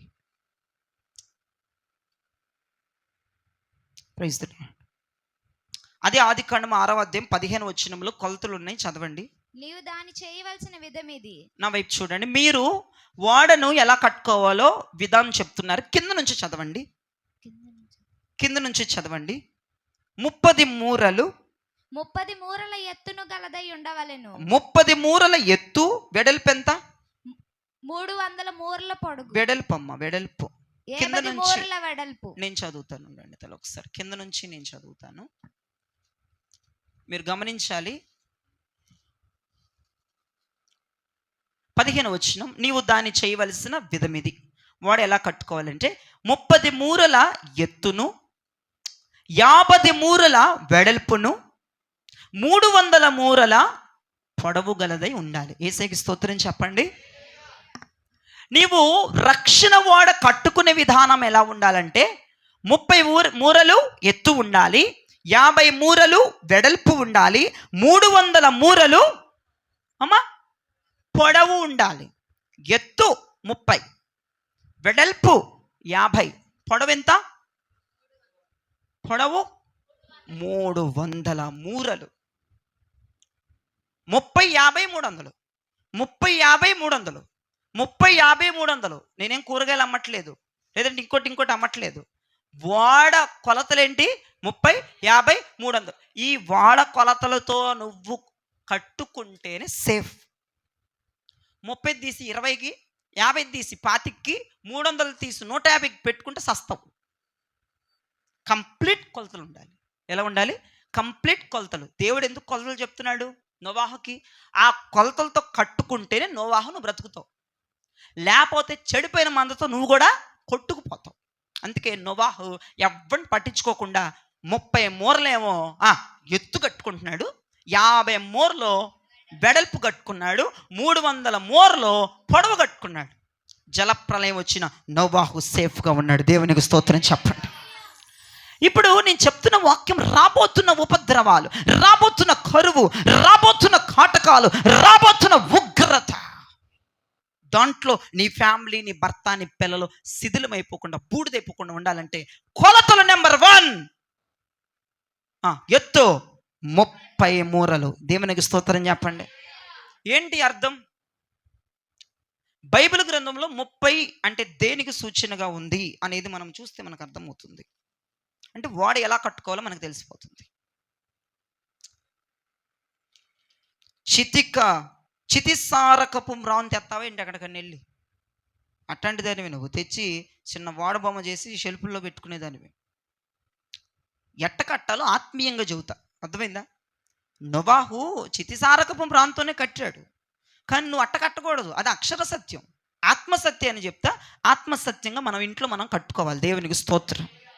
ఇంట్లో ఎక్కడైనా కట్టుకోవచ్చు, మనం ఎక్కడున్నా కట్టుకోవచ్చు. ప్రతి డైలీ కూడా ఆ ఎత్తు, ఆ వెడల్పు, ఆ పొడవు అనేది మనము కంపల్సరీ మన ఆత్మీయ జీవితానికి రక్షణ ధాలకాలు. అవన్నీ కూడా ఫస్ట్ పాయింట్ చెప్తున్నాను, 30 అడుగులు ఎత్తు దేవునికి, అంతేనా? 30 మూరలు ఎత్తు. మూరలన్న అడుగులను ఒకటే. 30 మూరలు ఎత్తు ఉండాలి. 30 అనేది బైబిల్లో దేనికి సంకేతంగా ఉంది అనేది మనం చూస్తే మన బ్రతుకల కట్టుకోవచ్చు. లూకాసు వార్త 3వ అధ్యాయము 23వ వచనాన్ని ఒకసారి చూడండి. లూకాసు శుభవార్త, నేను త్వరగా ముగిస్తాను, 3 మాటలు చెప్పి 3వ అధ్యాయము 23వ వచనం. యేసయ్య బోధించటానికి మొదలు పెట్టినప్పుడు ఆయన దాదాపు 30 ఏండ్ల ఈడు గలవాడు. చాలు. యేసయ్య వయసు ఎంత అంటండి? 30 సంవత్సరాలు. ఎప్పుడు ఆయన బోధించ మొదలు పెట్టేటప్పుడు యేసయ్య వయసు ఎంత? 30 సంవత్సరాలు. ఇప్పుడు నోవాహు కట్టినటువంటి ఆ ఓడ ఎత్తెంత? 30 మూరలు. 30 అనేది బైబిల్లో దేనికి సంకేతంగా ఉంది అంటే, యేసు ప్రభు వారు ప్రసంగించేటప్పుడు, జనాలకి బోధించేటప్పుడు ఆయన వయసు ఎంత? 30 సంవత్సరాలు. యేసు ప్రభు వారు 30 సంవత్సరాల్లోనే బాప్తిజం తీసుకున్నారు. యేసు ప్రభు వారు 30 సంవత్సరాలకి పరిచర్యని స్టార్ట్ చేశారు. 30 సంవత్సరాలు అప్పుడు ఆయన బోధించడానికి ప్రిపరేషన్, అంటే బోధించడానికి పూనుకున్నాడు. నేను బోధించాలి, పరలోక సంబంధమైన ప్రసంగాలు నేను బోధించాలి, ఆత్మతో నింపబడి నేను బోధించాలి అని ఆయన ఎప్పుడు అనుకున్నాడంట? 30 సంవత్సరాలు అప్పుడు. ఇప్పుడు పాత నిబంధన గ్రంథములో యాజకత్వం చేయాలంటే ఎన్ని సంవత్సరాలు రావాలో తెలుసా మీకు? 30 సంవత్సరాలు రావాలి. ఎన్ని సంవత్సరాలు రావాలి? యాజకత్వం చేయాలంటే, పాస్టర్గా చేయాలంటే, బలిపీఠం దగ్గరికి రావాలంటే, బలి పశువును బలించాలంటే 30 సంవత్సరాలు రావాలి. బలిపీఠం మీద కట్టెలు పేర్చాలన్నా 30 సంవత్సరం రావాలి. మందసం దగ్గరికి వెళ్ళి ధూపం వేయాలన్నా 30 సంవత్సరాలు రావాలి.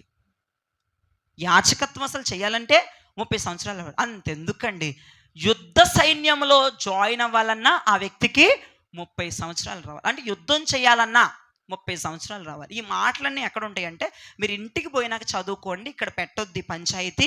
సంఖ్యాకాండం 4వ అధ్యాయం మొత్తం చాప్టర్ అంతా మీరు ఇంటికి వెళ్ళి చదువుకుంటే అక్కడ యాజకత్వం ఎప్పుడు చేయాలి, కట్టెలు ఎప్పుడు పేర్చాలి, సేవ అనేది ఎప్పుడు మొదలు పెట్టాలి అనేది అక్కడ క్లియర్గా తెలుస్తుంది. 30 సంవత్సరాలు. అదేంటి జయరాజు గారు, మీకు 23 కదా, మరి మీరెందుకు చేస్తున్నారు అంటారేమో. అది అక్షర సత్యం, ఆత్మసత్యంగా 30 years. దేవునికి స్తోత్రం చెప్పండి. 30 సంవత్సరాల్లో ఉన్న ఆత్మీయంగా నేను ఎందుకు అంటారేమో, బోధించ మొదలు పెట్టాం, ఆయన గురించి చెప్పడం మొదలు పెట్టాం, ఆయన గురించి మాట్లాడడం మొదలు పెట్టాం. బలిపీఠం దగ్గర పశ్చాత్తాప బలులు మొదలు పెట్టాం, శుద్ధీకరణ బలులు మొదలు పెట్టాం, మందస్సం దగ్గరికి వచ్చే పనులు మొదలు పెట్టాం. 30 years ఆత్మీయంగా, 23 years శారీరకంగా అయితే 30 years ఆత్మీయంగా. అందరికీ 30 years వచ్చింది, నాకు ఇంకా రాలేదని కూర్చుంటే కుదరదు. ఇప్పుడు రావాలి, ఇప్పుడు దాకా రాలే, ఇప్పుడు రావాలి. దేవునికి స్తోత్రం చెప్పండి. 30 yearsకి దేవుడు సువార్తను ప్రకటిస్తున్నాడంట. 30 yearsకి యాజకత్వం చేయాలి, 30 yearsకి బలిపీఠం మీదకి కట్లు పేర్చాలి, 30 yearsకి బలిపశువును బలించాలి, 30 yearsకి మాత్రమే యుద్ధం చేయడానికి ప్రిపేర్ అవ్వాలి. దేవునికి స్తోత్రం చెప్పండి. 30 సంవత్సరాలు రాకపోతే యాజకత్వానికి ఎలిజిబుల్ కాదు వాడు. 30 సంవత్సరాలు ఖచ్చితంగా రావాలి. ఖచ్చితంగా రావాలి. 30 అనేది అర్థం ఏంటంటే సజీవ యాగంగా మన శరీరాలని దేవునికి అర్పించుకోవాలి. 30 అన్న మాటకు అర్థం ఏంటంటే సజీవ యాగంగా ఉన్న పలంగా దేవునికి, ఇదిగో దేవా నా జీవితం అపాద మస్తకం నీకు అంకితమైన దేవునికి మనం సజీవ యాగంగా మన ప్రాణాత్మ దేహాలు అప్పగించటమే మనకి 30 సంవత్సరాలు వచ్చినాయి అనేటువంటి సూచన. దేవునికి స్తోత్రం చెప్పండి. ఇంకా పాలపేకల్లాగే ఉన్నారా భక్తులారా? ప్రాణాత్మ శరీరములు దేవునికి అర్పిస్తూ ఉన్నారా? 30 అనేది దేనికి సూచన? బలమైన నిర్ణయాలు తీసేసుకునేవలసినటువంటి కారణం 30లో ఉంది. నేను ప్రసంగం చెప్పాలి, నేను బాప్తిజం పొందాలి, నేను మారాలి, నేను అభిషేకం పొందాలి. ఎవడాడు? 30 సంవత్సరాలు వచ్చినాడు. నేను తిరగాలి, నేను షికారు. ఈడెవడు? ఇంకా 30 సంవత్సరాలు రాల. 30 సంవత్సరాలు వచ్చినాయి అంటే ఆత్మీయంగా చదువుతున్నా. ఆత్మీయంగా ఎన్ని సంవత్సరాలు సిస్టర్ నీకు? కొంతమంది శారీరకంగా 40 సంవత్సరాలు, ఆత్మీయంగా 15 సంవత్సరాలు. కొంతమంది దిక్కుమాలిన భక్తులు చేస్తారు. 15 సంవత్సరాల భక్తులు, సండే స్కూల్ భక్తులు. సోత్రం చెల్లెంత 15 సంవత్సరాలు, చిన్న పిల్లలు 10 సంవత్సరాలు, 8 సంవత్సరాలు, 9 సంవత్సరాలు బతి చేస్తారు. 40 సంవత్సరాలు మనం శారీరకంగా 45, మొన్నటిదాకా 18 ఏళ్ళు తీసుకుంది. ఆత్మీయ జీవితంలో వయసు ఎంతనేది? 15, 12, 10, 9, 8 సంవత్సరాలు.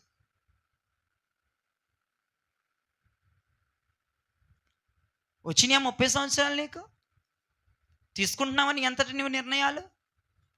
సజీవ యాగంగా యేసుకుని ప్రాణాత్మ శరీరాన్ని సమర్పిస్తున్నావా? అది 30 సంవత్సరాలు సూచిస్తుంది. ప్రభు 30 సంవత్సరమే బోధించడానికి వచ్చాడు. 30 సంవత్సరమే రక్షణ పొందారు. ఎంతమంది రక్షణ పొందారు? చేయి చూపించండి. ఎంతమంది బాప్తిజాలు తీసుకున్నారు? ఓకే, అందరు చేతులు చెప్తారు. ఎంతమంది స్వభావాలు మారాయి? చేయి పైకెత్తండి.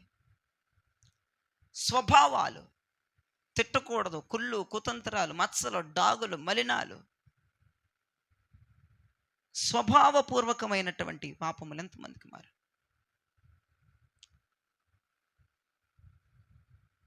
రక్షణ, నీ రక్షణ వల్లకాట్ల కలిపేది నీ నీళ్ళలో మునిగే రక్షణ. కానీ ఈ రక్షణ ఓడ, ఇప్పుడు నువ్వు కట్టుకోవలసిన ఓడ ఖచ్చితంగా నిన్ను జలప్రలయం నుంచి తప్పించాలి. దేవునికి స్తోత్రం చెప్పు. ఇప్పుడు అందరికీ రాత్రి 30 సంవత్సరాలు వచ్చును గాక. దేంట్లో? ఆత్మీయంగా. బ్రదర్ నాకు 40 వచ్చినాయి. అమ్మా, ఆత్మీయతలో 30 రావాలంటున్నా. ఆత్మీయంగా ఏ 10ో 11 ఉంటేట ఇక సండే స్కూల్ బోధలు, సండే స్కూల్ చాక్లెట్లు తీసుకోవడాలు, సండే స్కూల్ తప్పట్లో, సండే స్కూల్ మురిపించాలి. అసలు నోరు తెరితే ముద్దుగా పాడతారు కొంతమంది పెద్దోళ్ళే. ఏంటా పాట? ఏంటి? సైతాన. సండే స్కూల్ పిల్లలు అట్లా పాడతారు. బుడిబుడి చేతులు తిట్టు కొడతారు. దిక్కుమాల చేతులు, ఇంత పెద్ద చేతులు వేసుకుని గట్టి కొట్టక గోబలు మధ్యలో వచ్చినప్పుడు గోబలు పలికిపోవాలని కొట్టేసి అప్పట్లకి. నీ సండే స్కూల్ తప్పట్లు, నీ సండే స్కూలు బుడిబుడి అడుగులు, నీ సండే స్కూల్ పాటలు. బా ఏంటి ఇంకా ఏంటండి అది? నాకు అర్థం కావట్లా. ఆరాధన చేసినప్పుడు ఆత్మవశులైపోవద్దా? సండే స్కూల్ పిల్లల్లాగా ఆరాధన చేస్తారేంటండి? 30 సంవత్సరాలు వచ్చిన వాళ్ళకి లాగా ఓడను కట్టుకోమంటే అర్థం ఏంటి? 30 మూరలు ఎత్తుండాలి నీ ఓడకి. ఏం నేర్చుకుంటున్నావు? ఎక్కడొచ్చిన నీకు 30 సంవత్సరాలు? ఆత్మీయంగా 30 సంవత్సరాలు ఏడేడ్చుని నీకు. ఒకవేళ 30 సంవత్సరాలే వస్తే బోధించడానికి పూనుకుంటావు. ఒకవేళ 30 సంవత్సరాలే వస్తే యాజకత్వం చేయడానికి పూనుకుంటావు. ఒకవేళ 30 సంవత్సరాలే వస్తే పరిచర్యలో నీ ప్రాణం పోవాలని కోరుకుంటావు. ఒకవేళ 30 సంవత్సరాలు వస్తే బలిపీఠం దగ్గర నీ జీవితం అని కోరుకుంటావు. ఒకవేళ 30 సంవత్సరం వస్తే ఇదిగో దేవా నా జీవితం ఆ పాదమస్తకం నీకు అంకితం అని చెప్తావు. 30 సంవత్సరాలే వస్తే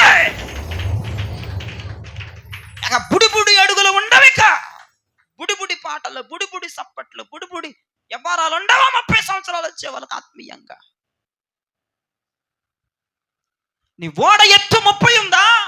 నువ్వు కట్టుకుంటున్న ఓడ 30 అయినా 30 సంవత్సరాలకి బలమైనటువంటి మాటలు, బలమైన తీర్మానాలు, బలమైన నిర్ణయాలు, బలమైన సేవా ప్రతిష్టతలు తీసుకోవాలి. బలిపీఠం దగ్గరికి రావాలి, బలిపీఠ బూడిది ఎత్తాలి, మందసం దగ్గరికి రావాలి, ధూపం వేయగలగాలి, యుద్ధం చేసే వాళ్ళతో కలవగలగాలి, ప్రార్థనలు చేసే వాళ్ళతో కలవగలగాలి, ఉపవాసం ఉండే వాళ్ళతో కలవగలగాలి, గంటల గంటలు విజ్ఞాపన చేసే వాళ్ళతో కలవగలగాలి. 30 సంవత్సరాలు వచ్చాయా అడుగుతున్నాడు దేవుడు. యుద్ధములు చేయగలుగుతున్నావా? అపవాది మీద లాంచర్స్ వదలగలుగుతున్నావా? చేయగలుగుతున్నావో యుద్ధాలు? ఓపిక ఉందా? ఓపిక లేదా అయ్యగారు? 10 సంవత్సరాల దానా చిన్నపిల్లలు అయ్యం కదమ్మా, చిన్నపిల్లలు అయ్యంగా. యుద్ధం చెయ్యాలి. యుద్ధం చేయడం అంటే కత్తులు కటారాలు పట్టుకొని ఇట్టి తిప్పడం కాదు. ప్రార్థనా యుద్ధాలు చేయగలగాల, ఉపవాస యుద్ధాలు చేయగలగాల, కన్నీటి యుద్ధాలు చేయగలగాల, చేతులెత్తే యుద్ధాలు చేయగలగాల. నీకు చెప్పాను చేతులు ఎత్తడం ప్రాక్టీస్ చేసుకోండి అని. చేతులు ఎత్తామంటే అరగంట అయినా చేతులు దిక్కకూడదంటే ఏం చేయాలి అయ్యగారంటే, అరగంట సేపు తాళ్ళు దేనికన్నా కట్టుకొని ఇటు పైకి వేలాడది. నేను చెప్తున్న మాట నిజంగా జరిగింది. ఎందుకంటే రక్త ప్రసరణ అనేది ఇక నీకు నొప్పి రాదు. రక్త ప్రసరణ అనేది ఇట్టకి ప్రవహించిద్ది కాబట్టి ఇక నీకు నొప్పి రాదు. అలవాటు అయిపోతే ఇక నీకు నొప్పి రాదు. అలవాటు అవ్వకపోతే నొప్పి వచ్చిద్ది. ఒక 2-3 రోజులు చేతులు పైకి కట్టుకో, ఇక రక్తం అలాగే అలవాటు అయిపోద్ది. ఇక పైకి కిందకి ఇట్ట వెళ్ళడం అలవాటు అయిపోద్ది రక్తం. ఇక ఎంతసేపు చేతులు ఎత్తే నీకు నొప్పి రాదు. నేను చెప్తుంది వాస్తవం, అబద్ధం కాదు, నవ్వుతా కాదు. నేను చెప్తుంది చేతులు ఎత్తితే బుడుగ్గుని ఒక సెకనే మళ్ళీ కళ్ళు తెరిచితే ఇట్లా దిగకుండా ఉంటుంది చెయ్యి, కుంటి చెయ్యి. సోత్రం చెల్లించము చేతులు ఎత్తంటే మొన్న అసలు వీడియోలో చూస్తే ఇటా ఎత్తి ఇటా దించి సోత్రం. చిట్టుగాడు ఎట్ట పెట్టాడు చెప్పిన, ఇలా చేతులు ఎత్తినప్పుడు ఆ చేతులు నొప్పి వచ్చినప్పుడు ఇట్లా పట్టుకోవాలి. కొంచెం సంఘక్రమాలను పాటించండి. ఇట్లా పట్టుకోవాలి, చేతులు సపోర్ట్ ఇచ్చుకోవాలి. నీకు అలవాటు అవ్వాలంటే 2-3 రోజులు ప్రాక్టీస్ చేయండి. కాళ్ళు కట్టుకుని పైకి. యుద్ధంలోకి రావాలంటే చేతులు ఎత్తగలగాలి. చేతులు ఎత్తితేనే అమాలేకులు ఓడిపోతారు, ఐగుప్తు జనమంతా సర్వనాశనం అయిపోతారు. నీకు చేతులు ఎత్తడమే రాకుండా కుంటి చేతులు వేసుకొని పింఛన్ తీసుకోవాలని కుంటి చేతులు వేసుకొని ఇక్కడెక్కడ పెట్టి ఇక్కడెక్కడ పెడితే ఎట్ట కుదిరిద్ది? యుద్ధం చేయాలి. 30 సంవత్సరాలు రాలేదా నీకు? మరి ఎట్ట కష్టమే. మరి వచ్చే ఉపద్రవంలో నువ్వు తప్పించబడాలని చాలా కష్టం సహోదరి. ఫ్యూచర్ కనపడిపోతుంది నేను చూస్తుంటే నాకు. మొత్తంతో పాటు చెడిపోయిన వాళ్ళతో మొత్తం కొట్టుకెళ్ళిపోతావు నువ్వు కూడాను. మొత్తం నీ ప్రతిష్టత కొట్టుకుపోతాయి, సమర్పణలు కొట్టుకుపోతాయి, నీ వ్యవహారాలు మొత్తం కొట్టుకుపోతాయి. యుద్ధం చేయగలిగిన దమ్ము నీకు లేకపోతే, బలిపీఠం దగ్గర బూడిదెత్తే దమ్ము లేకపోతే, పరిచర్య చేసే దమ్ము లేకపోతే, దేవునికి నీ ప్రాణాత్మ దేహాలు అర్పించుకునే దమ్ము నీకు లేకపోతే, నీకు 30 సంవత్సరాలు రాలేదు అంటే నువ్వు నీ వాడకి 30 మూరల ఎత్తు లేదు అని అర్థం. ఉందా నీ వాడకి 30 మూరలు ఎత్తుందా? ఏడుంది ఎత్తు? 30 అనేది దేనికి సూచన? బలమైన నిర్ణయాలు తీసేసుకోవాలి. నొప్పులు వస్తున్నాయి అనకూడదు. నొప్పి వచ్చిన బలవంతంగా పెట్టేయాలి చేతులు. నొప్పులు వచ్చిన బలవంతంగా మోకారించాలి. అది 30 సంవత్సరాలు వచ్చినోడి యొక్క వైఖరి, కొలత. దేవుడు కొలత చెప్పాడు నోవాహుకి, నీ ఓడకి 30 మూరల ఎత్తుండాలి. ఎంతమందికి ఇక్కడ 30 మూరల ఎత్తుంది? ఆల్రెడీ వాక్యం చెప్పకుండా నాకు ఉందన్న వాళ్ళు చేయబైకి ఎత్తండి. మరి బాబు నువ్వు చెప్పకుండా చేతులు ఎత్తేస్తాను, నేను నొప్పి వచ్చిన చేతులు అట్టా కొంచుతాను, నేను సండే స్కూల్ పిల్లవాడిని కాదు, నా ఆత్మీయతలో 30 కాదు 35 వచ్చినాయి అన్న వాళ్ళు చేతులు వైకెత్తండి. ఎవడో ఒకడు లేడు. మూర్ఖత్వంగా మొండిగా చేసే భక్తి పరులు ఎవరన్నా ఉన్నారా? మొండితనంతో చేసే భక్తి కావాలి దేవునికి. దేవునికి స్తోత్రం. ఎందుకు గత్తలైపోతున్న చేతులు, ఎందుకు లెగలేకపోతున్నా ఆన్లైన్ ప్రేయర్లు, ఎందుకు చేయలేకపోతున్నా ఉపవాసం, మొండితనం నీకు రావాలి. నేను ఉపవాసం ఉన్నప్పుడు నాకు ఆకలేసిద్ది, నేను మనిషిని, గొడ్డును కాదు. ఎందుకుండను, నా మీద నాకే మెంటలు వచ్చేస్తూ ఉంటుంది. నా కడుపుకు నేను చెప్పుకుని తిడతా ఉంటా, ఏ సైలెంట్గా ఉండు, ఎందుకు ఆకలిని పడుతున్నాయి. ఒక్క ముద్ద తిన్నండి, ఫాస్టింగ్ ఉంటే అసలు నీళ్లు కూడా తాగను నేను. ఇది గొప్పగా చెప్తున్నా. అంటే నేను దేనికి దానికి అలవాటు చేసేసా. నా కడుపు ఇప్పుడు నా మాట వినాలి, వినకపోతే దాన్ని కోసేస్తా నేను. నా చేతులు నా మాట వినాలి, వినకపోతే అటు పని అయిపోయింది. అందుకే అవి భయపడుతున్నాయి నాకు. దేవునికి స్తోత్రం చెప్పండి. వీడు మూర్ఖుడు, వీడు మాట వినిపోతే మనల్ని చంపేస్తాడని అటు భయం వేసేసి అన్నీ నా మాట వింటాయి. నేను అలా ట్రైనింగ్ ఇచ్చుకున్నా, నా బాడీకి నేను ట్రైనింగ్ ఇచ్చుకున్నా. మొన్న 3 రోజుల ఉపవాస ప్రార్థనలకి నీకు ఆకలేసినట్టు నాకు ఆకలేసింది, నువ్వు తినేసినట్టు నేను తినేలా. దేవునికి స్తోత్రం చెప్పండి. నువ్వు గట్టగట్ట డ్రింకులు తాగేసి, నువ్వు గట్టగట్ట నీళ్లు తాగేసినట్టు అట్లా లేదు. 2వ రోజు చాకలేసింది నైట్ ఇంటికి వెళ్ళంగానే. నా కడుపుకు నేను చెప్పు, ఓ కడుపా, ఏందే ఎగసెగసి పడుతున్నా, ఏంది నీ అవ్వారం, మూసుకొని కూర్చో. అది మూసుకొని కూర్చోట్లా, ఇక నేనే కళ్ళు మూసుకొని నిద్రపోయా, అదే మూసుకొని కూర్చొని. దేవునికి స్తోత్రం చెప్పండి.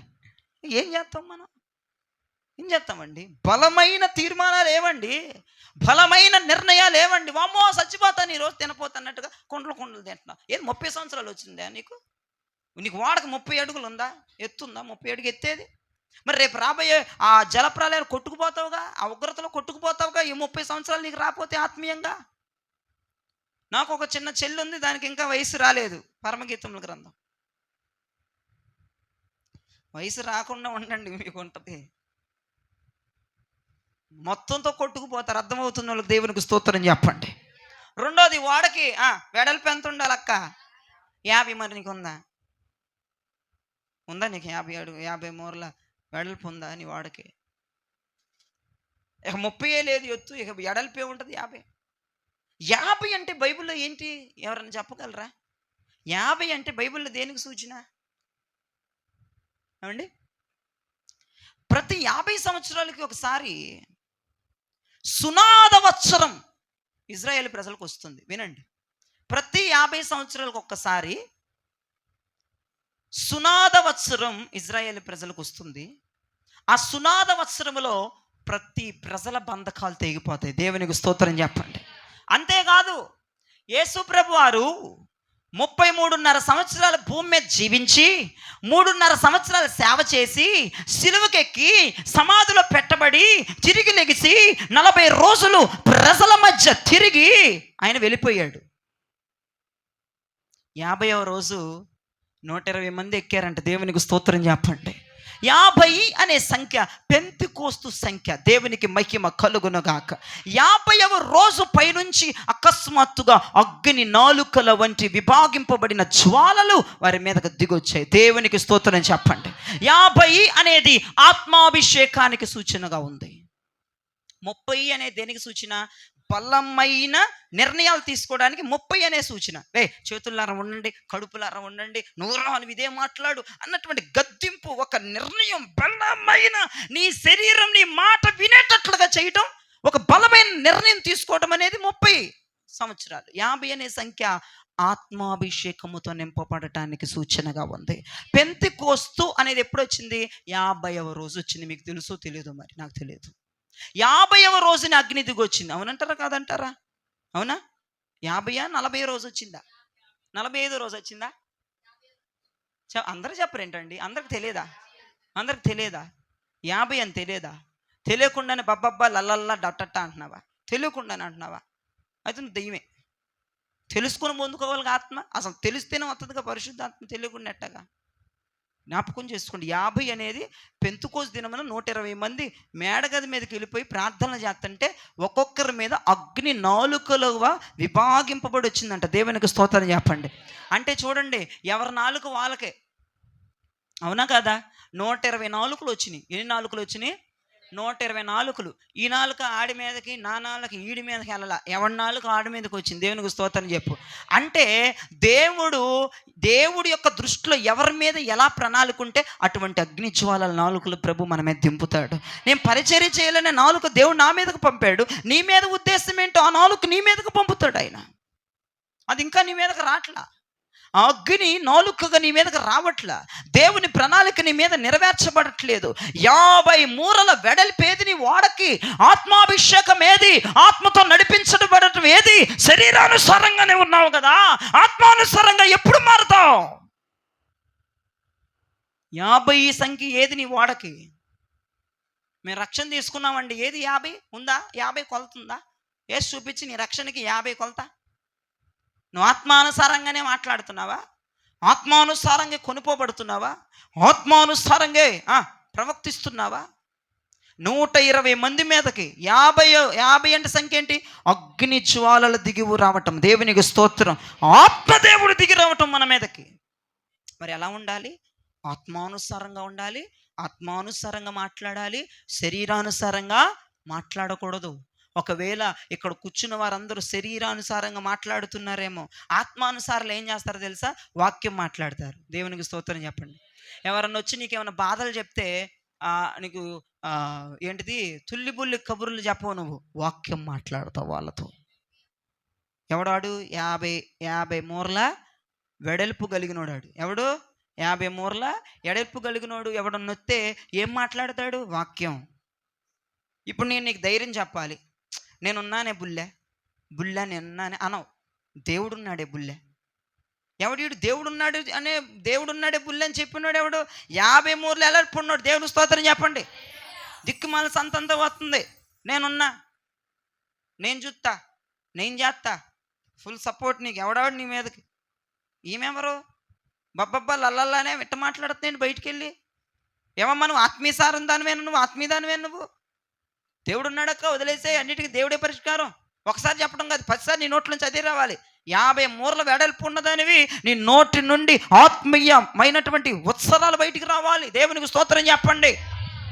అమ్మో ఇది మర్చిపోబాక, జలప్రలయం వస్తే రాబోతుంది, దాంట్లో కొట్టుకుపోతావు. నీ గనకి కొలతలు లేకపోతే. నీకు క్లియర్గా నీకు అర్థమయ్యేటట్టు చెప్తున్నా. ఈ కొలతలు అయ్యా నేను చెయ్యాలంటే ఎలా ఉండాలి? 30 మూరలు అంటే ఏంటి, అర్థం ఏంటి, ఎత్తు ఎలా ఉండాలి? బలమైన నిర్ణయాలు, శ్రమలైనా బాధలైనా నిందలైనా నువ్వు తీసుకునే నిర్ణయాలు ఏటికేటు తెగిపోవాలి. అట్ట ఉండాలా 30 సంవత్సరాలు వచ్చినోడి. అది లేకపోతే కష్టమే. ఇప్పుడు 50 అనేసరికి ఆత్మానుసారంగా మాట్లాడాలి. దేవునికి స్తోత్రం చెప్పండి. ఆత్మను పొందాలి. దేవునికి స్తోత్రం చెప్పండి. భాషలు మాట్లాడాలి, దేవదూత భాషలు మాట్లాడాలా. దేవదూత భాష మాట్లాడతా తెల్లని వస్త్రాలతో దేవదూతల్లాగా ఉండి ఎవరన్నా ఏదైనా సమస్య పరిష్కారం చేయాలంటే దేవుడి మాటలు చెప్తా, ధైర్యం చెప్తా, అసలు బైబిల్లో ఉన్న మాటలు మాట్లాడుతూ ఉండాలి. నువ్వేంటో మరి నాకేం అర్థం అవ్వట్లేదు. నువ్వు నోరు తెరిస్తే అన్నీ కూడా భూ సంబంధమైన మాటలే మాట్లాడతావు. నేను చూస్తే మెంటలు వచ్చేస్తా ఒక్కొక్కటి చూస్తే నాకు. మరి బాబు నువ్వు ఆత్మీయుడివి. నీ నోటి నుంచి రావాల్సింది వాగ్దానం, నీ నోటి నుంచి రావాల్సింది దేవుడు, నీ నోటి నుంచి రావాల్సింది పరిశుద్ధ మాటలు. నీ నోటి నుంచి ఏమవుతున్నాయి అంటే నువ్వు ఆత్మను పొందాల అంటే నీకు 50 మూరల వెడల్పు లేదు నీ వాడికి. కాబట్టి దయచేసి 50 మూరల వెడల్పు కలిగి మనందరం జీవించుదుముగాక. అది లేకపోతే సహోదరి సహోదరుడా, హల్లెలూయా స్తుతి మహిమ అనేక నీకు స్తోత్రం. నేను చెప్తున్నా, హల్లెలూయా స్తుతి మహిమ పాడుకోవటమే. అర్థమవుతుందా? 50 మూరలు ఎత్తు, 50 మూరల వెడల్పు ఖచ్చితంగా నీ వాడకి నీ రక్షణ వాడుకు ఉండాలి. దేవునికి స్తోత్రం చెప్పండి. అంటే ఆత్మ అని అర్థం. 50 అంటే ఏంటి? పరిశుద్ధాత్మ. పరిశుద్ధాత్మ నీ మీద దిగి ఉండాలి. నువ్వు నోరు తెలిస్తే దైవ సంబంధమైన మాటలు మాట్లాడాలి, దైవికంగా కొనిపోబడాలి. దేవునికి స్తోత్రం కలుగును గాక. ఆత్మ పూర్ణతతో నింపబడిపోవాలి. చర్చిలోనే కాదు, వీధిలో, పనిలో, వర్కులు, ఎక్కడైనా ఆత్మానుసారంగానే మాట్లాడాలి. దేవునికి స్తోత్రం చెప్పండి. నేనున్నాను అనుకో, శరీరానుసారంగా ఆత్మానుసారంగా జవాబిస్తాం, ఆత్మానుసారంగా చెప్తాం. అమ్మ ధైర్యంగా ఉండండి, అమ్మ ధైర్యంగా ఉండండి, ధైర్యంగా ఉండండి అమ్మ, దేవుడు ఉన్నాడు, దేవుడే చేసుకుంటాడు, దేవుడే చూస్తాడమ్మా, ఏం చేస్తాడో చేయని ఆయన. ఇవి ఒక ఆత్మానుసారుడు మాట్లాడాడంటే ఓకే అమ్మ, దేవుకి స్తోత్రం. ఇప్పుడు ఆత్మానుసారాలు అందరూ శరీరానుసారులు అయిపోయి ఏంటేంటో మాట్లాడుతూ ఉంటారు. దయచేసి అట్లా ఉండొద్దు. 50 మూరల వెడల్పు మన ఓడకి ఖచ్చితంగా ఉండునుగాక. ఆత్మ దేవుడు మన మీదకు దిగివచ్చునుగాక. మనం ఆత్మానుసారంగా ఉందుముగాక. ఇంకో విషయం చెప్పనా, ఆత్మ దేవుడు మన మీద దిగొస్తే బంధకాలన్నీ తెగిపోతాయి. దేవునికి స్తోత్రం చెప్ప.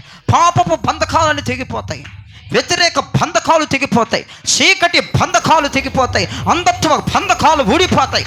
అది పరిశుద్ధాత్మ స్వభావం. ఈ 2 మాటలు ఎంతమందికి అర్థమైన? దేవునికి స్తోత్రం.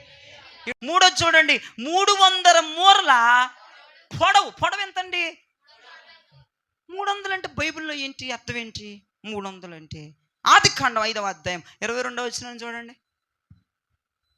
ఆదికాండం 5వ అధ్యాయం 22వ వచనం. హనోకు మెతుషెలను కనిన తరువాత 300 ఏండ్లు అదిగో 300 ఏండ్లు దేవునితో నడుచుచు. చేతుల పైకి స్తోత్రం చెప్పుకోక స్తోత్రం, మంచి స్తోత్రం చెప్పండి మళ్ళీ ఒకసారి. 300 ఏండ్లు 300 సంవత్సరాలు హనోకు దేవునితో నడిచిన అనుభవాన్ని చూపిస్తుంది 300 అనే సంఖ్య. ఏం చెప్తుందయ్యా 300 సంఖ్య? దేవునితో నడవమని చెప్తుంది, దేవునితో సత్సంబంధాన్ని పెంచుకోమని చెప్పింది, దేవునితోనే నీ అనుబంధం ఏర్పడాలని చెప్తుంది. అది 300 చెప్పే సంఖ్య. అయితే అవ్వ ఆదాములు ప్రతిరోజు చల్లపూట దేవునితో నడిచేవారట. ఆదాము ప్రతిరోజు చల్లపూట దేవునితో నడిచేటువంటి ఆదాము అవ్వలు ఒక రోజు దేవునికి వీరికి సంబంధము తెగిపోయింది. అందుచేతన దేవుడు ఏం చేశాడంటే ఒక నిర్ణయాన్ని తీసుకున్నాడు అవ్వ ఆదాం పట్ల. వారిని గెంటేయాలని వారిద్దరిని గెంటేశాడు. గెంటేసిన తర్వాత ఈడు మరలా ఎక్కడొస్తాడో చెప్పి ఏదేను మొత్తానికి దేవుడు 2 ఖడ్గజ్వాలలను నాటాడు, కెరూబులను పెట్టేశాడు. ఇక మరలా వారిని తిరిగి రానివ్వకుండా మరలా ఏదైనా చూడండి, దేవుడు ఒక వ్యక్తి మీద నమ్మకాన్ని కోల్పోతే వాడిని ఇక దేవుడు ఏం చేస్తాడంటేనండి, ఆయన నమ్మడు. దేవుడు ఒక వ్యక్తి మీద నమ్మకాన్ని కోల్పోతే దేవుడు మరలా బిడ్డని యాక్సెప్ట్ చేయడు. అవ్వ ఆదాం మీద దేవుడు నమ్మకాన్ని కోల్పోయాడు. ప్రతిరోజు చల్లపూట సాయంత్రం దేవునితో నడిచేటువంటి అవ్వ ఆదాములు ఒకానొక రోజున దేవునికి వారికి ఉన్న సత్సంబంధం తెగిపోయింది. వారు ఏదేనులోంచి బయటకు వచ్చారు. మరలా దేవుడు వారు ఎక్కడ వస్తారోనని ఖడ్గజ్వాలను పెట్టేశాడు. ఖడ్గం ఏంటి, అగ్నిని దేవుడు కంచెగేసేసాడు. నమ్మకం కోల్పోతే అంతేనండి. చాలా మంది ఇక్కడ కూర్చున్న వారు నమ్మకాన్ని కోల్పోయేటట్లుగా చేసుకుంటున్నారు. దేవుడు నిన్ను నమ్మకుండా నువ్వు చేసుకుంటున్నావు. దేవుడు అనేవాడు నిన్ను నమ్మకుండా నువ్వు చేసుకుంటున్నావు. ఇక్కడేమో ఉంటానంటావు, ఇంటికి వెళ్ళేమో నువ్వు ఉండేది వేరే రకంగా. నువ్వు నమ్మకాన్ని కోల్పోయావంటే ఆదాము ఎన్ని రోజులు ఏడ్చాడనండి? బ్రతికినంత కాలం ఏడ్చుంటాడండి నన్ను అడిగితే ఆదాము. ఎస్, దేవుడు ఒక వ్యక్తి మీద నమ్మకాన్ని కోల్పోతే, దేవుడు ఒకరిని అనుకుంటే, దేవుడు ఒకరిని వద్దనుకుంటే మరలా ఆ వ్యక్తి జోలికి కానీ, మరలా ఫ్యామిలీ జోలికి కానీ, మరలా కుటుంబం జోలికి కానీ, మరలా ఆ యొక్క అమ్మాయి జోలికి అబ్బాయి జోలికి దేవుడు రాడు. ఎగ్జాంపుల్ అవ్వ ఆదాం. మరలా వారిని దేవుడు చారదీసిన దాఖలాలు లేవు. ప్రియదేవి జన్మ జ్ఞాపకం చేసుకోండి. దేవుడు గనక నిన్ను నమ్మకుండా నువ్వు చేసుకుంటే, నువ్వు ఇచ్చిన మాటలు నువ్వు నెరవేర్చుకోకుండా, నువ్వు ఇక్కడ ఒప్పుకున్నవి నువ్వు ఇంటికి వెళ్ళాక చేయకుండా, దేవుని దృష్టిలో నమ్మకత్వాన్ని నువ్వు కోల్పోతే ఖచ్చితంగా అవ్వ ఆదాములకి పట్టిన గతి నీకు పడుతుంది. 300 మూరల పొడవు ఉందా నీ ఓడకి? దేవునితో సత్సంబంధాన్ని కలుగున్నావా? 300 అనేది దేవునితో సత్సంబంధాన్ని కలిగి ఉండటం. 300 అనే సంఖ్య సంఘముతో సత్సంబంధాన్ని కలిగి ఉండటం. 300 అనే సంఖ్య సేవకునితో సత్సంబంధాన్ని కలిగి ఉండటం. 300 అనే సంఖ్య పరిశుద్ధాత్మతో సత్సంబంధాన్ని కలిగి ఉండటం. 300 అనే సంఖ్య దేవునితో వ్యక్తిగత జీవితాన్ని కొనసాగించడం. దేవునికి స్తోత్రం చెప్పండి. హనోకు 300 సంవత్సరాలు దేవునితో కూడా నడిచెను. నువ్వెవరితో నడుస్తున్నావు? నువ్వెవరిని ఆధారం చేసుకుంటున్నావు? దేవునితో నీకున్న సత్సంబంధం ఏంటి? దేవునికి నీకు మధ్య ఉన్న బాండేషన్ ఏంటి? రిలేషన్ ఏంటి? ఫ్రెండ్షిప్ ఏంటి? దేవునికి నీకు మధ్య ఎంత ఎడతెగని బంధం ఉంది? ఆయన నువ్వు ఉండకుండా ప్రార్థన చేయకుండా ఉండలేకపోతున్నావా? మందిరానికి రాకుండా ఉండలేకపోతున్నావా? దేవునితో గడపకుండా ఉండలేకపోతున్నావా? వాక్యం చదవకుండా ఉండలేకపోతున్నావా? అయితే 300 మూరల పొడవు నీ వాడక ఉంది. బైబిల్ చదవటం ఇష్టం లేదా? మందిరానికి రాసం ఏదో అట్ట వస్తున్నావా? అయితే 300 మూరలు నీ యొక్క బోడకి లేదు. ఎడతెగని సత్సంబంధాన్ని కలిగి ఉండాలి. హలో, లోకములో ఎన్ని తెగిపోయినా, లోకములో ఎవరికి రిలేషన్స్ తెగిపోయినా, ఏ జాబ్స్ తెగిపోయినా, ఏ విధానం తెగిపోయినా, దేవునితో నీకున్న రిలేషన్ తెక్కూడదు. దేవునికి స్తోత్రం అండి. ప్రతిరోజు వాక్యం చదివేది ఈ పూట నుంచి వాక్యం చదవట్ల. తెల్లారుజామున ప్రార్థన చేశారు, ప్రార్థన చేయట్లా. ఆన్లైట్లు చేశారు, ఆన్లైట్ చేయట్లా. ఉపవాసం ఉండాలి. ఉపవాసం అంటే దేవునికి నీకు సత్సంబంధం తెగిపోతుంది చూడండి. 300 మూరలు లేకపోతే ఎట్లాగూ ఒరే బాబు నేను నువ్వు నాశనం అయిపోయినా పర్లా, ఎడిపోయినా పోతాం, పోతే పోతాం, ఆయన దగ్గర ఉంటాం. కానీ ఆయనకి నీకు సత్సంబంధం తెగిపోకుండా చూసుకోవాలి. మీకు ఒక విషయం చెప్పనా, నేను నా ప్రియుడి దగ్గరికి ఎలా వెళ్తానంటే పరుగెత్తుకుంటూ వెళ్తాను. ప్రార్థన చేయాలంటే ఊపు వస్తుంది, మామూలు ఊపి రాదు. నీకు ఇంకో పనిలో ఊపు వస్తుంది, నాకు ఆ పనులలో ప్రార్థన. ఓ ఆమేన్ హల్లెలూయా. పాటలు పాడాలంటే ఊపు వస్తుంది.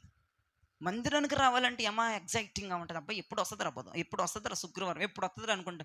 వచ్చిందిరా అనుకుంటావు నువ్వు. నేను ఎప్పుడు వస్తుంది అనుకుంటాను నేను. నువ్వేమనుకుంటావు, వచ్చిందిరా బాబు బుధవారం, వెళ్ళకపోతే ఆడు తిట్టుకుంటావు అంట. నీ ఫీలింగ్ అది. మరి నీ ఫీలింగ్ కూడా ఇంత కరెక్ట్గా చెప్తున్నాడంటే అయ్యగారు ఆత్మ ప్రత్యక్షత కలిగినోడు. దేవునికి స్తోత్రం చెప్పు. నువ్వు అనుకున్నట్టుగా అయ్యగారు ఆత్మ ప్రత్యక్షత కలిగినోడే. మరి నీది నేను చెప్తాను, నీ కొంపకే వచ్చాను నేను. నీ ఫీలింగులు చెప్తున్నా నేను. నువ్వు దిగాలుగా రావటం, ఇసుగ్గా రావటం, సోలిపోయి రావటం, పరుగులే మేము. ప్రార్థన అంటే మామూలుగా ఉండదు సీను. అంటే ప్రార్థనకు రావటం, ప్రార్థనలో కూర్చోవడం, పాటలు పాడటం, ఆత్మను పొందటం, భాషలు మాట్లాడటం, బైబిల్ చదవటం, ఆల్నైట్ ప్రేయర్లు చేయటం, ఉపవాసాలు ఉండటం, ఎంత శ్రమలు, ఎన్ని బాధలు, ఎన్ని అడ్డంకులు వచ్చినా దేవుని విషయంలో మాత్రం సస్యమెర్ర కదలకపోవటం, ఇవన్నీ దేనికి సూచన? 300 అనే సంఖ్యకు సూచన. దేవునికి స్తోత్రం చెప్పండి. 300 అనే సంఖ్య నీకుందా? ప్రార్థన అంటే ఎగిరి దూకుతున్నావా?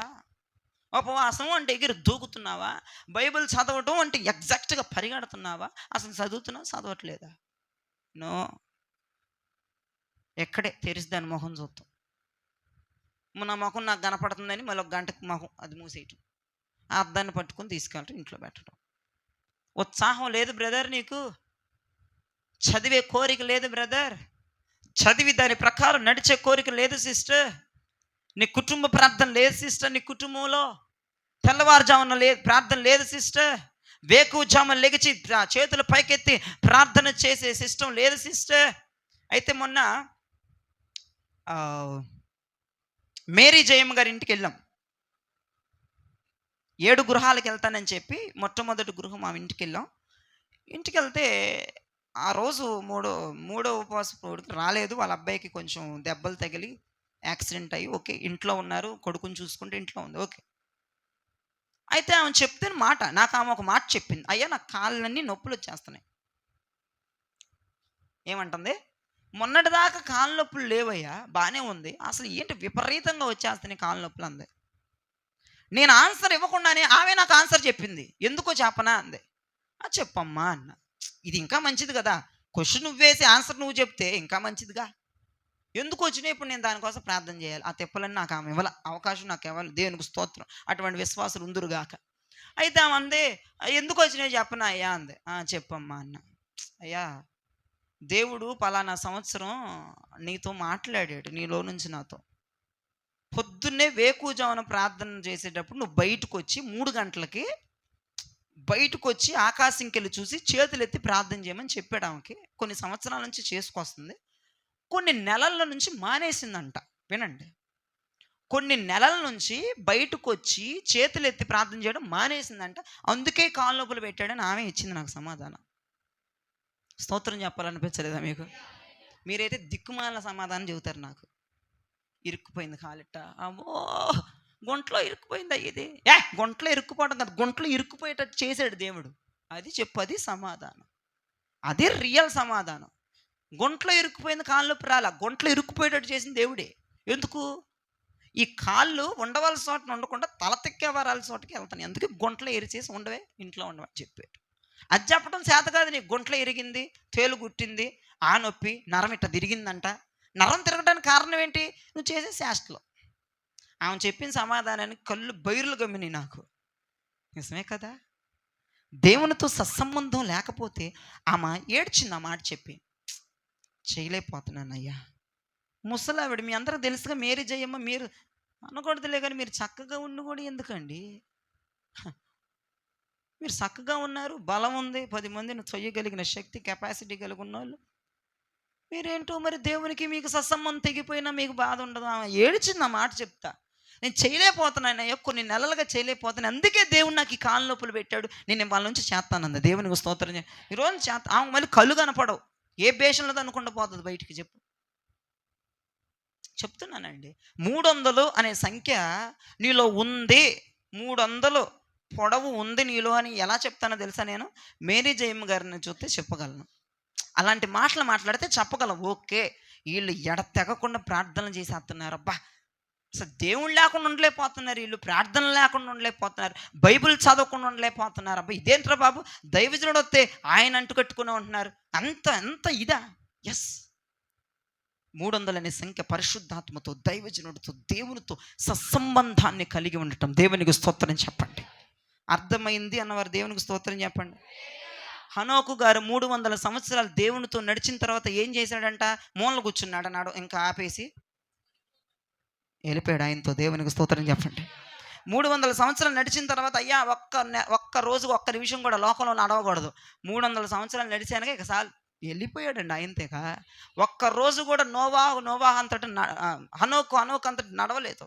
300 సంవత్సరాలు దేవునితో నడిచేశాడు, దేవునితో ఫుల్ హ్యాపీ, సంతోషం. ఆయన లేకపోతే దేవుడే పరలోకం నుంచి దిగొచ్చేవాడు అంటే హనోకు కోసం. దేవునికి స్తోత్రం చెప్పండి.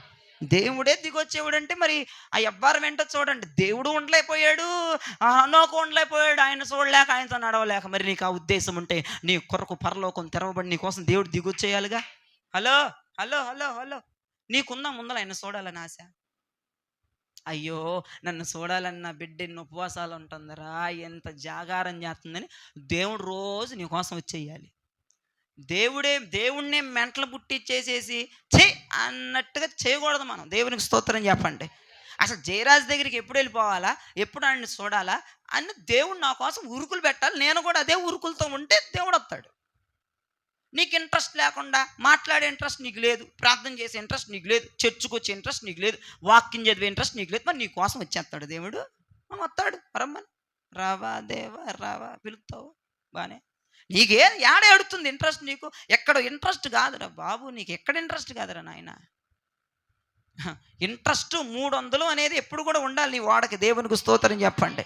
ఇప్పుడు చెప్పండి, 30 మూరల ఎత్తు దేనికి సూచన? బలమైన నిర్ణయాలు తీసుకోవాలి. దేవునికి స్తోత్రం చెప్పండి. నీ అవయవాలకు నువ్వే పని చెప్పాలా. అది 30 అనే సంఖ్య. ముగించేసానేక. 50 అనే సంఖ్య దేనికి సూచన? 50 మూరల వెడల్పు దేనికి సూచన? ఆత్మాభిషేకం, ఆత్మానుసారంగా మాట్లాడాలి. దేవునికి స్తోత్రం చెప్పండి. 300 సంఖ్య దేనికి సూచన? దేవునితో, దైవజనునితో, పరిశుద్ధాత్మతో నడవాలి. Praise the lord. ఎంతమందికి వర్తమానం అర్థమైంది? చేతులెత్తి గట్టిగా స్తోత్రం చెప్పండి.